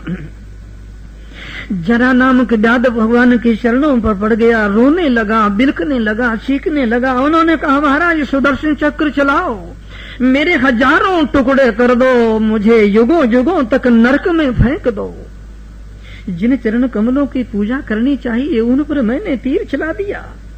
सुखदेव जी कह रहे हैं, परीक्षित राजा, उस जरा नाम के व्याध को भगवान ने उठाकर हृदय से लगा लिया और कह रहे हैं, अरे जरा व्याध, तुम चिंता क्यों करते हो? काम ये कृतो ही में, तूने तो मेरे संकल्प का काम किया है, मेरी इच्छा का काम किया है।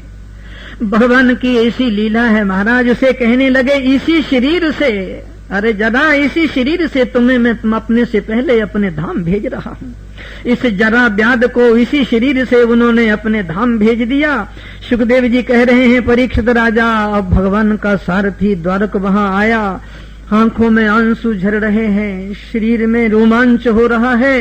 भगवान को कह रहा है, महाराज ये क्या देख रहा हूं मैं? सुखदेव जी कह रहे हैं, परीक्षित राजा, दारुक सारथी के देखते देखते भगवान के रथ से ध्वजा उड़ी और आसमान में चली गई। एक एक अस्त्र शस्त्र आसमान में उड़ गए। भगवान का रथ और घोड़े भी आसमान में अदृश्य हो गए। भगवान श्याम सुंदर ने अपने सारथी द्वारक से कहा कि दारुक, तुम द्वारका में चले जाना। द्वारका में जाकर जो शेष लोग बचे हैं वहां रह रहे हैं, उनसे जाकर कह देना कि ये द्वारका नगरी 7वें दिन समुद्र में डूब जाएगी। तुम लोगों को यहाँ रहना नहीं है और जो जो घटना तुमने यहाँ देखी है वो सारी घटना वहाँ जाकर बता देना। सुखदेव जी कह रहे हैं, परीक्षित राजा, अब जितने देवता, ब्रह्मादिक देवता थे, वो भगवान के लीला संवरण को देखने के लिए आए हैं कि कैसे भगवान अपनी लीला को संवरण करते हैं। सुखदेव जी ने कहा, परीक्षित, भगवान की लीला को कौन देख सकता है? ना कोई उन्हें आते हुए देख सकता है, ना कोई जाते हुए देख सकता है। सारे देवता आसमान में आंख गड़ाए हुए खड़े हैं। एकदम झटका हुआ, करोड़ों सूरजों के समान तेज बिखरा और सारी की आंखें चौंधे आ गई और भगवान श्याम सुंदर अपने इन्हीं चैतन्य अंगों के साथ वो अपने धाम में अदृश्य हो गए। वहां किसी को कुछ भी दिखाई नहीं दिया। सुखदेव जी कह रहे हैं, परीक्षित राजा, अरे ओ आत्मज पुत्र परीक्षित, तुम और थोड़ा सा मेरे नजदीक खिसकाओ। आहा, परीक्षित सुखदेव जी के चरणों से और सट गया और पास में आ गया। सुखदेव जी ने परीक्षित राजा के सिर पर हाथ रखा, उनकी पीठ थपथपाई। द्वारक सारथी ने जाकर द्वारका में जाकर ये समाचार दिया तो महाराज वो सब रोते बिलखते वहां आए, जो कुछ उन्होंने क्रिया करनी थी किया। सुखदेव जी कह रहे हैं, परीक्षित अर्जुन को भगवान द्वारका में ही छोड़ आए थे। संदेश दे दिया था कि अर्जुन को कह देना जो शेष लोग बचे हैं उन्हें हस्तिनापुर ले जाए। अरे ओ परीक्षित, तुम्हारे दादा अर्जुन वहां से सब लोगों को लेकर सीधे हस्तिनापुर चले आए और यहाँ आकर उन्होंने हिमालय में प्रयाण किया, एक एक करके भगवान के चरणों में लीन हो गए। और ओ आत्मज परीक्षित, सुखदेव जी कह रहे हैं, परीक्षित राजा, अब तुम मुझसे कहो, तुम्हें कुछ और सुनना है क्या? मैंने तुम्हें भगवान श्याम सुंदर की लीलाएं सुनाई, उनके चरित्र सुनाए। परीक्षित हो मेरे आत्मज परीक्षित, अभी भी तुम्हें मृत्यु का भय है क्या? अभी भी तुम्हें मृत्यु का डर है क्या? परीक्षित ने कहा, महाराज मेरे धन काम में नहीं आया, संपत्ति काम में नहीं आई, मेरे बेटे बेटियां काम में नहीं आए, मेरा राज्य और मेरी मिलिट्री मेरे काम में नहीं आए। मेरे काम में एक नंगा फकीर आया जिसके हाथ में लंगोटी भी नहीं थी। सुखदेव जी के चरण कमल पकड़ लिए, आंखों से अश्रु बह रही है। परीक्षित की कहा, महाराज मुझे मृत्यु का डर नहीं है, करोड़ों तक्षक भी यदि आए मुझे मृत्यु का कोई भय नहीं। आपने मुझे पूर्ण रूप से निर्भय बना दिया है, मुझे अब कुछ भी पूछना नहीं। सुखदेव जी जैसे ही उठने लगे, परीक्षित ने कहा, महाराज 2 मिनट और बैठ जाइए। परीक्षित ने महाराज सुखदेव जी के चरण धोए, चरणामृत लिया, आरती उतारी, चंदन लगाया, माला पहनाई और जब चरण कमल पकड़े और परीक्षित ने ऊपर देखा तो हैरान हो गया। परीक्षित की जगह, सुखदेव की जगह भगवान श्याम सुंदर बैठे हुए नजर आए। परीक्षित कहने लगा, जिस श्याम सुंदर ने मां के गर्भ में मुझे ब्रह्मास्त्र से रक्षा किया, वही भगवान श्याम सुंदर सुखदेव के रूप में आकर उन्होंने मुझे ज्ञान दिया और वही भगवान श्याम सुंदर आकर इस सिंहासन में बैठकर मुझे आशीर्वाद दे रहे हैं। सुखदेव जी परीक्षित को आशीर्वाद देकर उठ खड़े हुए और सीधे वहां से गंगा के किनारे की ओर बढ़ गए। महामती सूत जी शौनकादि ऋषियों से कह रहे हैं कि शौनकादि ऋषियों, परीक्षित ने उसी समय समाधि लगा ली, ध्यान लगा लिया। गहरे ध्यान और गहरी समाधि में परीक्षित डूब गया। उसी समय परीक्षित की आत्मा तो महाराज भगवान श्याम सुंदर के चरणों में लीन हो गई। अब तो परीक्षित का केवल वहां शरीर ही पड़ा हुआ था। ऋषि का शाप था, तक्षक नाग काटने के लिए जब घर से चला तो रास्ते में मुझे कश्यप नाम का एक ब्राह्मण मिला। वो महाराज सर्पों की चिकित्सा जानता था। जब तक्षक ने कश्यप से कहा, किस लिए जा रहे हो? उसने कहा, परीक्षित को सांप काटेगा और मैं उसे ठीक कर दूंगा। तो महाराज तक्षक ने सोचा, ये तो मामला गड़बड़ाएगा। ब्राह्मण को कुछ धन देकर, संपत्ति देकर, सोना चांदी देकर वापस कर दिया। तक्षक ने ब्राह्मण का रूप बनाया और ब्राह्मण वहां आ रहे थे, उसके बीच में आकर घुस गया। महाराज परीक्षित का तो केवल वहां शरीर ही शरीर था। तक्षक आया और उसने परीक्षित के शरीर को स्पर्श किया, वो राख की ढेरी हो गया। महामती सूत जी शौनकादि ऋषियों को कह रहे हैं कि जब परीक्षित के बेटे जन्मेजय को इस बात का पूर्ण तरीके से पता लगा तो उसने सर्प सत्र यज्ञ किया, नाग यज्ञ किया। महाराज उसमें हजारों लाखों करोड़ों नाग दूर दूर से आकर भस्म हो गए। जन्मेजय ने ब्राह्मणों से कहा, तक्षक कहाँ रह गया? उन्होंने कहा, तक्षक देवराज इंद्र के सिंहासन के नीचे छुप गया है। जन्मेजय ने कहा, इंद्र के सहित जला दो, इस भस्म कर दो इस अग्नि कुंड में। ब्राह्मणों ने जैसे ही पवित्र वेद मंत्र पढ़े और अग्निहुति डाली, महाराज सिंहासन के सहित, तक्षक के सहित कुंड की ओर जैसे ही आने लगा देवराज इंद्र, बृहस्पति जी आ गए। उन्होंने कहा, बेटा जन्मेजय, ये क्या कर रहे हो? तुम्हारे पिता की मृत्यु ऐसे ही होने वाली थी, यही उसका रंग था, यही उसका ढंग था, ये तो भगवान की लीला थी, भगवान के चरित्र थे, ये तो भगवान का प्रेम था, ऐसे ही हो गया। देखो महाराज, एक बात सुनो, इन 8 दिनों में आप लोगों ने श्रीमद् भागवत महापुराण की कथा नहीं, कथा का सार सुना है। देखो, मेरे हृदय में इतनी प्रसन्नता है, इतनी खुशी है, और मेरे हृदय में इतना उल्लास है कि मैं कह नहीं सकता। श्रोता जब सुनने वालों की समाधि लग जाए, जब ध्यान लग जाए, जब वो एकाग्र हो जाए, मन से सुने, तो महाराज वक्ता तृप्त हो जाता है। वक्ता भी भगवान के साथ तल्लीन हो जाए और श्रोता भी तल्लीन हो जाए। और ये जो मेहरा परिवार है ना महाराज, देखो, संकल्प में बड़ी शक्ति होती है, बड़ी ताकत होती है। संकल्प भी हमारे भीतर भगवान ही पैदा करता है महाराज, ईश्वर ही पैदा करता है। नहीं, संकल्प भगवान की इच्छा के बिना पैदा हो जाएगा। इस प्राणी में इतनी शक्ति है, इतना बल है कि वो संकल्प कर सके, और यदि संकल्प कर भी ले तो उसकी हिम्मत है, संकल्प को पूरा कर डालेगा। हाय हाय हाय, संकल्प भी भगवान की इच्छा से होता है, और वो संकल्प पूरा भी भगवान की इच्छा से होता है। वही भगवान हमारे हृदय में बैठकर प्रेरणा देता है, और वही भगवान हमारे हृदय में बैठकर हमारे विघ्नों को दूर करता है, और वही भगवान मेरे में बैठता है, और वही भगवान आप में बैठता है। वही भगवान सुनाता है और वही भगवान सुनता है। आप में और भगवान में कोई अंतर नहीं है महाराज। इस मेहरा परिवार ने माता जी के संकल्प को पूर्ण किया है महाराज। उस माई में बड़ा जबरदस्त संकल्प था। मानो या ना मानो, मुझे कोई इसकी बहुत ज्यादा आग्रह नहीं है। वो भगवान श्याम सुंदर की अनन्य एक निष्ठ भक्ता थी। वो पुष्टि मार्ग की थी महाराज। पुष्टि मार्ग में तो भगवान कृष्ण ही सर्वस्व होते हैं, वही आधार होते हैं, वही जीवन होता है, वही सर्वस्व होता है। बाकी रही गुस्से की बात, क्रोध की बात, लोभ की बात, राग द्वेष की बात, ये तो महाराज मनुष्य शरीर है। थोड़े बहुत तो काम, क्रोध, लोभ, मोह, अहंकार मनुष्य में रहते ही हैं। बड़े बड़े ऋषि और बड़े बड़े मुनि और बड़े बड़े महात्माओं में रहते हैं, और ये तो भगवान की कृपा से ही महाराज दूर होते हैं। अब मैं तो महाराज अपने मन से, अपने तन से, अपने प्राणों से, अपने आत्मा से इस मेहरा परिवार को कह रहा हूं कि प्रभु सुमति देना, सद्बुद्धि देना, सद्विचार देना है प्रभु, घर में मंगल देना, और यदि कोई चीज हो तो धैर्य देना, सहन करने की शक्ति देना। और आप लोगों के लिए तो महाराज मैं प्रार्थना सदा करता ही रहता हूँ। जिस समाधि से, जिस ध्यान से और जिस योग से आप लोगों ने सुना है, मेरी शक्ति है कि मेरे मुंह से कोई आवाज निकल सकेगी।